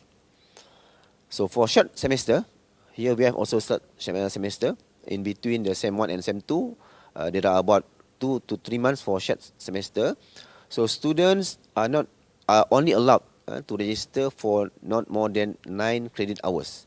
So normally not more than 3 courses or 2 courses, depend on the program and the faculty. So dropping and or adding courses during the short semester is not allowed. Means that after you registered, you need to go for the course and finish the courses. Repeat courses, Students are allowed to register for repeat courses if A. The student fail any course that they have taken. So you can repeat, not resit. Repeat means that you fail a subject, you can repeat the paper. And then, or the article, they achieve a grade of B minus or C plus. C plus for courses that they have taken to improve the course grade and only once during the period of study, only once. If you, for example, you take course A, you just managed to get, let's say, C plus. You want to improve the result of your CGPA, then you can retake the similar subject and hope that you get the better grade for that similar subject. So students are allowed to replace the respective course with another course if it is an elective course, not for the core or the program course, only for the elective course. So sub-regulation 14.11.1 and sub-regulation 14.11.2 are not applicable for students of Master in Public Health degree and the Doctor of Public Health degree. So deferment of study. Application for deferment may be made before the start of the new semester or not later than week 2 of the deferred semester. Application made after week 2 will only be considered for matters related to health on condition that it is confirmed by a panel doctor appointed by the university or any government hospital or other valid reasons. An application for deferment must be supported by the Dean of the Faculty, Centre, Academy or Director of Institute with approval from the Dean of the Centre for Graduate Studies, UMS External Centre. So students are not allowed to defer their studies for more than 2 consecutive semesters for the duration of the study period unless for matters related to health on condition that is confirmed by a panel doctor appointed by university or any government hospital or other valid reasons. And approval for deferment of studies will be based on each semester's application. Students who have paid their course fees for the current semester but have been given approval to defer their studies for that semester will have their course fees brought forward to the next semester. And students whose deferment of studies have been approved will be considered as non-active students for the respective semester and will not be eligible to use any facilities at the university except to seek advice to continue their studies. And the deferment will not be taken into account in the calculation of the student's duration of study as specified in Regulation 13.2. Suspension of study. Students will be given suspension of study status if they A. Fail to register for any semester in the stipulated time, or B. Found guilty by the University Student Disciplinary Committee and sentenced under Regulation 14D, Universiti Malaysia Sabah Regulation Student Discipline 1999 stroke 210/1999. And last one, found in violation of subsection 15D 1 and 7 of the University and College University Act 1971, Act 30. The period of suspension of the study is taken into account when calculating students' duration of study as stipulated in Regulation 13.2. And students given a suspension of study status under sub-regulation 14.13A must activate their status in the following semester by paying a processing fee of RM200. So you need to bear in your mind that this is quite serious. Otherwise, you will be terminated if not register for the next semester. Okay, change of mode of study. Student may apply to the Dean of Faculty, Centre, Academy or Director of Institute and inform the Dean of the Centre for Postgraduate Studies to change their mode of study from full-time to part-time or vice versa. So this application is only allowed once throughout the duration of the study. So you need to think very careful before you want to decide whether to change the mode from part-time to full-time or vice versa, because it's only allowed once throughout the duration of the study.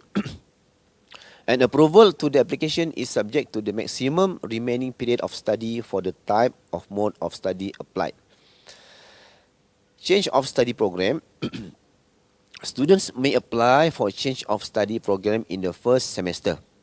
So you can still change your study program in the first semester, not the next or after that semester.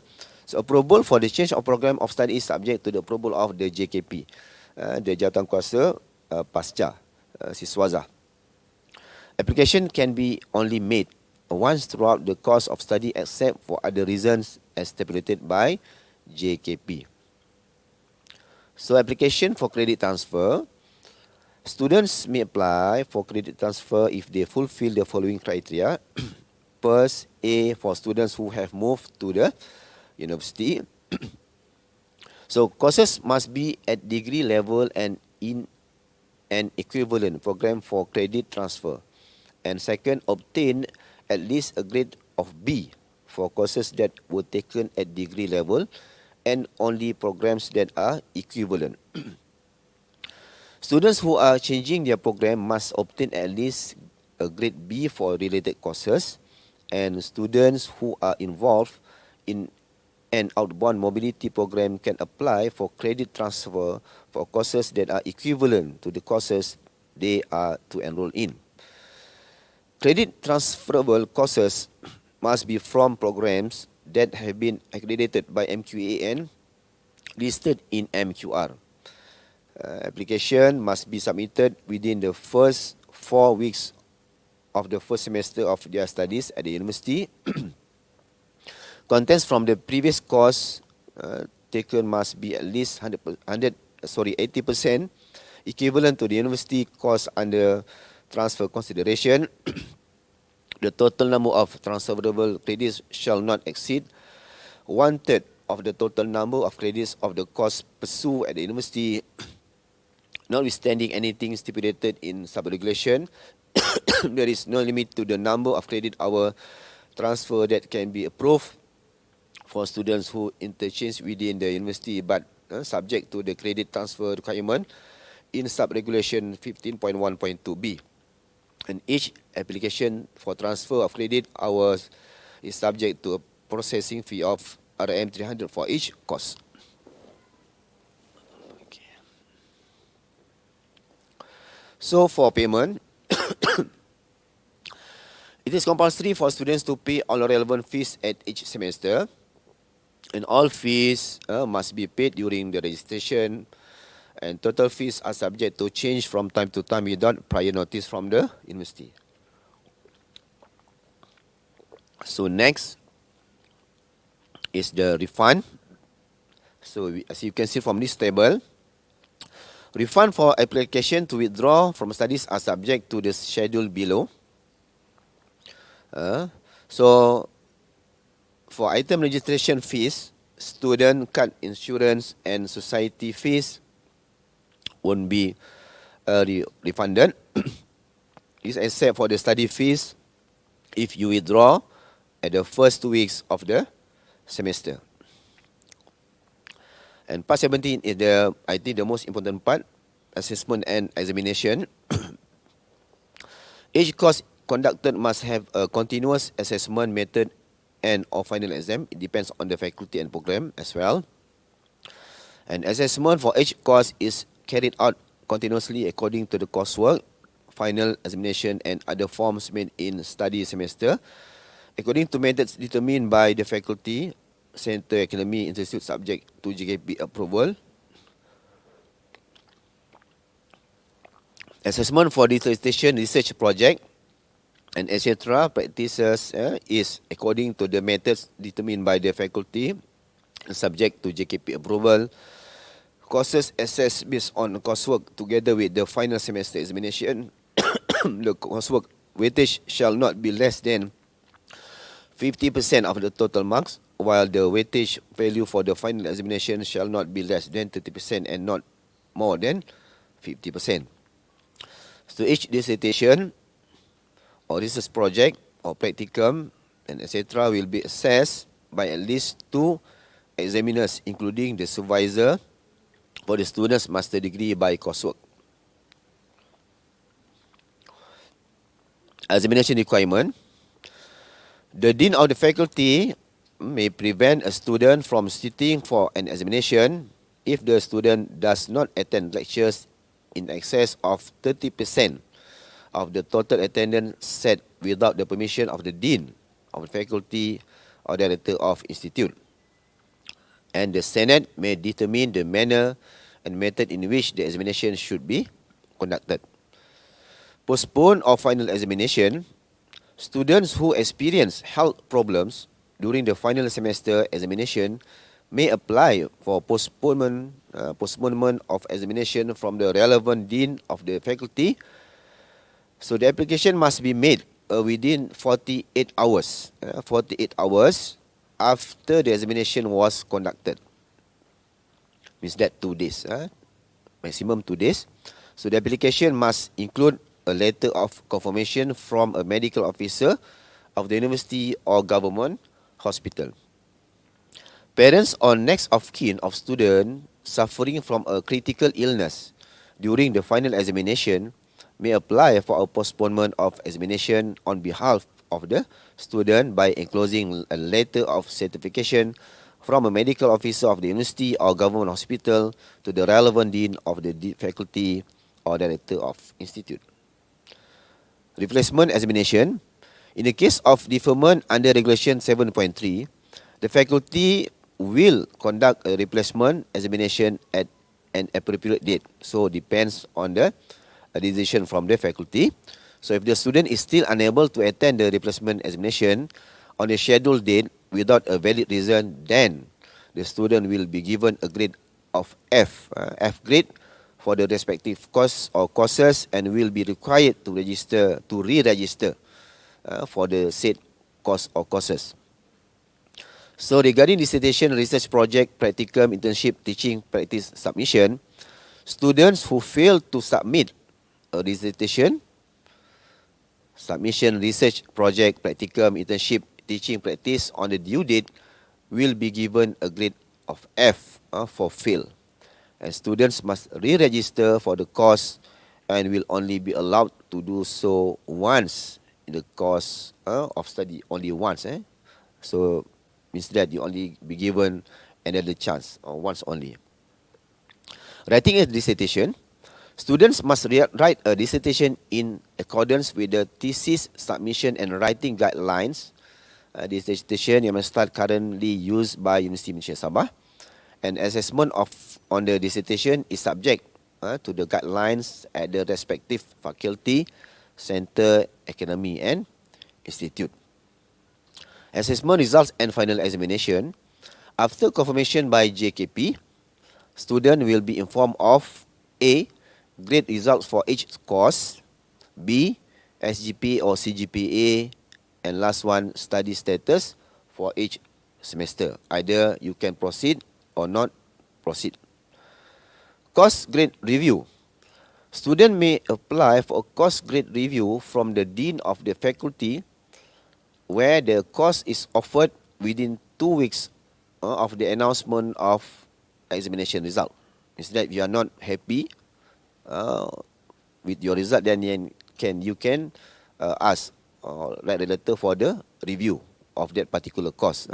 So each application for review is subject to a processing fee of RM 100 ringgit Malaysia per course.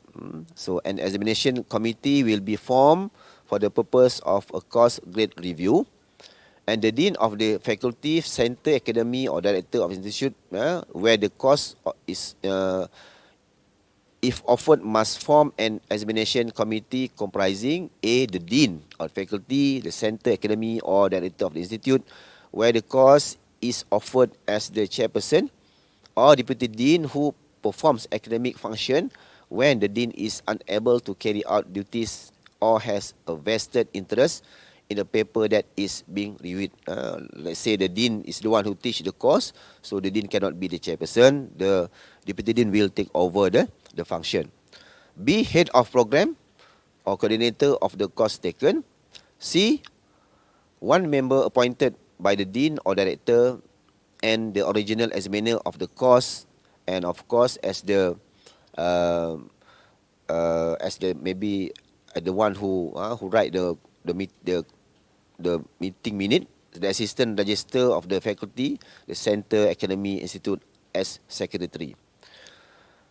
The examination committee must review the calculation of the overall marks of the students' assessment, means the projects, the quizzes, assignments, mid-sem, examination, and etc., including the final examination answer scripts. And the examination committee must review all dissertation, research project, final examination, script content.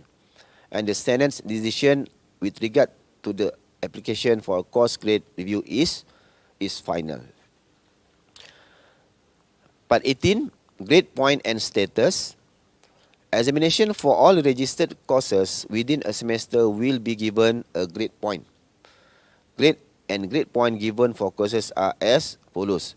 So you can see from this table, for example, grade A for flat, the percentage is from 80 to 100, and of course the minimum passing mark is C plus and not less than C plus, which carry grade point of 2.33, and you need to get marks at least 55 to get the passing mark, which is C plus. So the Senate may determine a different grade and grade point that those stated in the table above in accordance with sub-regulation 18.1.2, subject to the requirements of the program. So subject to the provision of this regulation, a student who does not complete or attend any assessment or sit for the final examination as stipulated in the course shall be given a grade F for the entire assessment of that course. Notwithstanding anything stated in sub-regulation 18.1.4, grade and grade point assigned to a course for the Master in Public Health and Doctor of Public Health are as follows. This is for Master in Public Health and Doctor of Public Health. Okay, without grade point status codes, the following is the status given without grade point. SM is in Malay we call it sedang maju, in progress. U is audit. TD withdrew. TP postponement of examination. L is lulus for pass. G is for gagal, fail. Okay, TL is for tidak lengkap, not complete. X absent, registered but did not attend lectures or any assessment. X disciplinary action process, and last one is XD did not send dissertation. For those who need to complete their dissertation but not submitted it on the due date, so will be given XD, did not submit their dissertation. So the definition of status given without point are as follows. Okay, so I already explained to you, so I just proceed. Unit of calculation and grade point average. Compulsory courses as stated in Regulation 40.2 will be used when calculating credit hours. All courses will be calculated when determining the SGPA and CGPA of students. Courses receiving a grade of F and XX status will also be taken into account when determining the SGPA and CGPA. Means that considered as fail. So generating the CGPA of students who repeat a failed course is by substituting the grade point of the original course with the new grade point, whichever is better, and shall be made without changing the SGPA for the semester the original course was taken. So changes to the CGPA will be made during the semester when the repeat course is taken. So this is the formula of calculating the SGPA and the CGPA. For the SGPA is the total grade point for the semester divided by total credit hours for all courses for the current semester. And for CGPA, average value is total grade point for all semesters divided by total accumulated credit points for all semesters. So study status, as I mentioned before, L is for lulus, pass. A, students will be given a pass status if they obtain a CGPA at least 3.0 and above. Students given a pass status are eligible to continue their studies for that respective program. Second status is LB, lulus bersyarat, conditional pass. Students will be given a conditional pass status if they obtain a CGPA of between 2.33 and 2.99. So students who obtain a conditional pass for 2 consecutive semesters will be given a fail and discontinued status. Mean that from LB to GB. We call as GB gagal berhenti. Fail and discontinued status. So GB fail and discontinued is A for students will be given a fail and discontinued status, GB status if their status is LB over 2 consecutive semesters. Student will be given a fail and discontinued status if they obtain a CGPA below 2.3 at any semester. And last one, student under fail and discontinued status will lose their student status and will be terminated. So postponement of studies, students who have been granted permission to postpone their studies according to Regulation 4.4. Postponement of studies health problems, those students who have been granted permission to postpone their studies due to health problems according to Regulation 4.4. And the status for suspension of studies is students who are suspended according to Regulation 4.5. Withdrawal from studies, students who withdrew from studies, suspended. The discipline aspect is terminated from studies. A, if the student does not register for 2 consecutive semesters under the sub-regulation of 4.2.6. If the student fails to complete their studies within the stipulated period, instead for part-time after 8 semesters, for full-time for 6 semesters, and if the student is terminated from the university in accordance with the University Malaysia Sabah Regulation, Student Discipline 1999 PUA 210. And reactivation of student status. So student can appeal for continuation of study. Student who receive a termination status in accordance with sub-regulation 14.2.8 or sub-regulation 20.1.3 or 20.1.8 may appeal. You may appeal for continuation of study and must pay an application processing fee of RM 300 ringgit and unregistered semester tuition fee.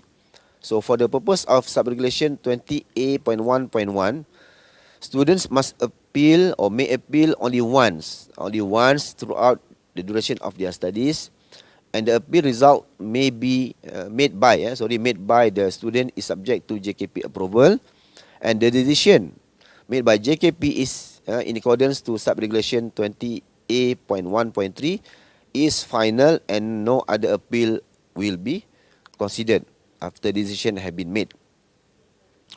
Conferment of degree. Criteria of conferment of degree. Students are eligible for conferment of degree after they have fulfilled all conditions for the conferment of degree for postgraduate studies, including the following. A. Fulfill all conditions stipulated by university. B. Completed the required credit hours for the program and pass all courses as stipulated by the faculty, center, academy or institute. C. Student examination result must be confirmed by JKP and certified by the Senate. And last one, D. Settle all fees and liabilities to the university during the period of study. Aggregated and enumerator academic award for the purpose of this regulation. Compassionate award refers to the granting studies completed status and academic conformance without distinction of class to students who become permanently disabled. And enumerator of posthumous award refers to the granting of study completed status and academic conformance without distinction of class to deceased student. So students may be given the aggregated and enumerator graduation status subject to the following conditions. Pass status in the final semester before death or permanent disability, and B. Have passed at least 75% of the overall credit in their study program, and C. Students must have obtained a CGPA of 3.0, 3.0 and above for each semester throughout their period of study, and the Senate may grant exemptions to the conditions set forth in sub-regulation 21.2A.2. So for that, I hope you understand, and if you have any question, you can ask directly to the staff of our Center of Postgraduate or PLUMS our new brand name is now actually UMS flag. And also you can refer to the Book of Regulation, the Kaedah Pengajian Pasca Siswaza. The last amendment is 2021. So you can refer to that book as well in order for you, insyaAllah, you'll be able to study here with good and harmony condition and can finish within the time frame. So with that, thank you very much. I give back to the to the moderator. Okay, thank you. Thank you very much, Dr. Suhaimi, for the detailed sharing, and thanks for your briefing. Ladies and gentlemen, let's take another 5-minute break before we moving on. We'll see you soon. Thank you so much.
Hello everyone and welcome back. Our next topic is Postgraduate Student Welfare and Scholarship at UMS, presented by Deputy Dean of Student Affairs at the Center for Postgraduate Studies, the Assistant Professor of Science, Dr. Azazi alias Azizi bin Haji Abdul Adis.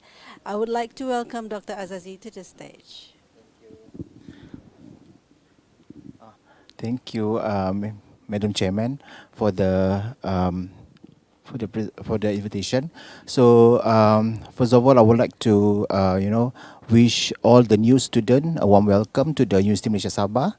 So I hope that you're going to enjoy your journey as a postgraduate student in UMS, and maybe you're going to have a very good experience, expand your networking with all the new students and current students at UMS. So for my part, I'm going to brief you on the section of student affairs that related to the postgraduate students in research, especially in University of Malaysia Sabah. So these are the outlines of my presentation today. So as you can see, that there are a few topics that I think that are very attracted you in order to get to know more detail on the topics that we are going to discuss in my slot this afternoon. So as an introduction, the section of the student affairs is responsible in coordinating postgraduate students' welfare, including financial assistance, organizing academic workshops, sponsorship, health facilities, insurance, non-academic activities, as well as the student consultations. So we are open, especially for students to share their any issues or maybe situations, even though not only to share their problems or challenges that they are facing at UMS, but we also welcome all the students or the postgraduate students to share, maybe to to make friends, in order to have a relationship, or maybe communication with the students as well as the staff at the postgraduate centers. So let me start. I think this is one of the first, which is most interesting thing that most of the postgraduate students to have want to know at the UMS, which is the postgraduate assistance scheme. So at the moment in the University of Malaysia Sabah, we offer two schemes, namely the teaching assistance scheme, which is we call as SPP, and international tuition fee scheme. So the teaching assistance scheme we open for the Malaysian citizen, which is they are pursuing their full-time student by research at UMS, both to masters and PhD student. So of course there are conditions and also the qualification that need to be fulfilled by the full-time student, especially I'm talking about the Malaysian students here. So for the master students, you need to apply maximum at the second semester of your studies at UMS. And the most important thing is you must pass the proposal defense at the faculty level or institute or academy. For the PhD students, the qualification is the candidate must pass the proposal defense at the faculty, institute or academy maximum at semester 3 of your study. Okay, so then after that you can apply to for this SPP. So normally we have normally we have a very general degree qualification. So for masters, you must at least CGPA, you must acquire at least a CGPA 2.75 or equivalent. Whereas for the PhD studies, you must at least obtain a CGPA 3.0 or equivalent at the master's level. For the international students, we call it as an international tuition fee scheme, because of this international tuition fee scheme, normally the tuition are double compared to the Malaysian or local students. So the qualification almost are the same with the the teaching assistant scheme, but for the academic qualification for masters, we expect that the student must acquire at least CGPA 3.0 and also 3 for masters, and PhD 3.30 CGPA or equivalent. So what are the benefits that the student will get after they apply for this postgraduate assistance scheme? For the local or SPP, normally the student are eligible for the tuition fees, the viva voce fee, and also the monthly allowance will be given to the students who are already successful during the interview. So normally the fee or the monthly allowance will be given for the masters is 900 ringgit per month, and for the PhD is 1,200 ringgit per month. So this allowance or monthly allowance will be affected after one semester that you already succeed in your application. Okay. For SHIFA or the International Tuition Fee Scheme, we only cover of tuition fees and viva voce fee. Okay, so that is one thing that you have to understand about this scheme. And make sure that for those students who are qualified for the postgraduate assistance scheme, you must be unemployed, which is you are not attached or join any companies, or you are not working at the moment, and the status must be a full-time. And this is the poster that we have, and we expect to open this a new application by 28th of August, which is I think by next week. So Monday next week online. There will be the link that you can see here. So that is the general qualification also provided in the poster. We're going to share to all students through the Telegram and also through the website and also the social media. So the other financial assistance, instead of the SPP at the UMS, we also open. We encourage all the postgraduate students especially to apply other sources of finance, especially from their respected states or the other government or agencies in order to support your studies at UMS. So this kind of the financial assistance must be at your own efforts lah. You have to go and see whoever that funder that open for application for this scholarship. And the other facilities that we offer to all the postgraduate students, especially for the full time, is to attend seminars or conferences. Okay, the conference. What I mean is a conference. So for this student, all of you, the full-time students at UMS, you are pursuing your master's or PhD by research, you are qualified to apply for this fund of the seminars and conference in order to support your conference fee. Okay, conference fee. I repeat, yeah. So this is only for the full-time student. And let's say that if you want to do a presentation, at the conference or only at the poster presentation, you are eligible to apply for this fee, which is you can claim up to maximum 500 ringgit only for per conference, per attendance. Yeah. So which means that throughout your studies, you only qualified for the 500 ringgit. And of course, there are other qualifications that will be checked. We are going to, see whether you are qualified in order to get this, the incentive from the CPS. So other than that, is a medical card for the treatment, especially for the full-time student. Okay, so this health facility of the medical card are eligible for all students that maximum 3 times visit per semester.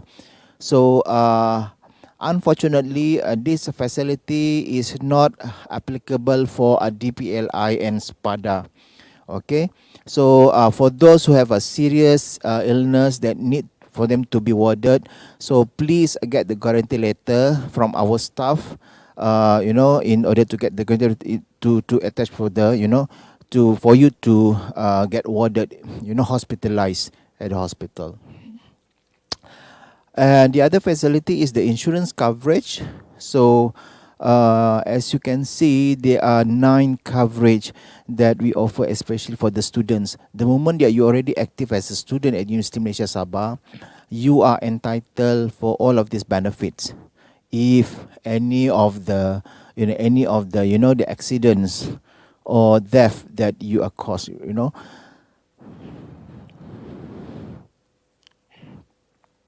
This is the Kad Prihatin Siswa.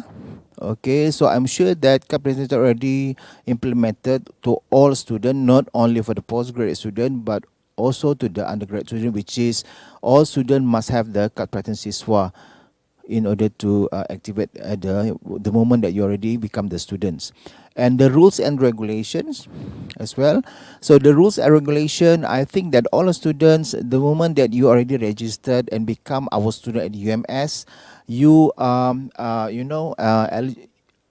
you are under coverage under, you need to understand that the rules and regulation as a student. So please take note all the the acta and also all the regulations of the students, that you are restricted all in order to follow all of these rules and regulation. So the other activities that we also organize at the CPS, or Center for Postgraduate Studies, is the Majlis Anugerah Pasca Siswaza, or we call as the Postgraduate Awards. Okay, that we give to those students who are qualified and succeed a certain requirements of excellence. And as you can see that there are numbers, 4 major awards that we award to the students who already meet the level of the requirement. Number 1 is Anugerah Aspirasi Pasca Siswaza, or those students who graduate, or maybe they can finish their studies on time, which is the full for masters is 4 semesters and PhD is 8 semesters. And unfortunately, these awards is only applicable for the for the full-time students. The other one is the best thesis for arts and sciences. Okay, and other one is the best student for a coursework program, and the overall best student for masters and PhD. So every year we at the Center for Postgraduate Studies organize these awards, the event, in order to appreciate the students, those students who are achieve their a certain level of the excellence or achievement. Okay, I think that every one of you already know that all the full-time and also the part-time student must complete the research methodology course organized by the CPS for the first 4 weeks of the semester, and followed by the the courses organized at the respected faculty, and also institute, as well as the academy. So please refer to your respected coordinator, postgrad coordinator, to check the schedule of the research RMC. So for those students who already exempted, and then let's say that you already attend this course before at your previous university and also at your previous institution. So I hope that maybe you can show us a proof, evidence that you already attended those courses in order for you to get exempted. Otherwise, you have to complete for 1 semester RMC course, okay, at UMS. And the other activities that we organize under the section of Students Affairs that we coordinate of this event is the 3-minute thesis competition. So this 3-minute thesis competition is open to all, especially the PhD students, to present their findings. Present their findings within 3 minutes. Okay, so we are going to organize at UMS at the UMS level of this competition of 3-minute thesis, and for those students who already selected at the UMS level, university level, will be represent UMS to the national level, at the national level. And those who already, if you win, at the national level, you might be selected in order to represent Malaysia to the international or Asia Pacific level. So this 3-minute thesis competition is a global competition organized by certain bodies, in order to see the level of your certainty, in order to present the significance of your findings within 3 minutes. And other than services, I think this is out of the the sections of students affair of the CPS. Other than the benefits that the postgraduate can get from the moment that you already activated as the UMS student, is you can check that all of these services provided by the the sections, not the section, it's the Jabatan Hal Ehwal Pelajar, Students Affairs Department at UMS, which is such as a pinjaman jangka pendek. You also can apply for the any other assistance. For example, a food bank siswa, scheme learn and earn also we do have. You can refer to the Jabatan Hal Ehwal Pelajar at UMS, which is they are centralized in order to centralize all of this, the incentive and also assistance to the not only to the undergraduate student, but postgraduate student. So this is the contact, information. For you who need more extra information, or you want to any inquiries about the that you want to know, especially for the financial assistance, you want to know about the conferences and also seminars, so you can contact any of us at the the Center of Postgraduate Studies. So you can check the the Students Affairs here, which is led by me, and also my assistant registrar Puan Ailina Jampadin, and also Miss Alicia Johannes. So we are welcome you to to contact us to get all the for further information. And this is my advice to all of the students, postgraduate, to just get updated from the social media, which is what we organize. We do have a Facebook. We have we open the Telegram for you to to always get updated with all the information that we provide to the students. So we do have as the activities that involve the postgraduate students. So please get active, and then this is a time for you to enjoy your experience as the postgraduate student in UMS. So that's all from me. Thank you. I pass to the Madam Helena. Thank you, Dr. Azazi. That's a very interesting talk. Ladies and gentlemen, the time for lunch break is approaching, so it's time to take a break. After our lunch break, we will be back online at 1:45 p.m. for the next sessions. Thank you very much. Stay tuned.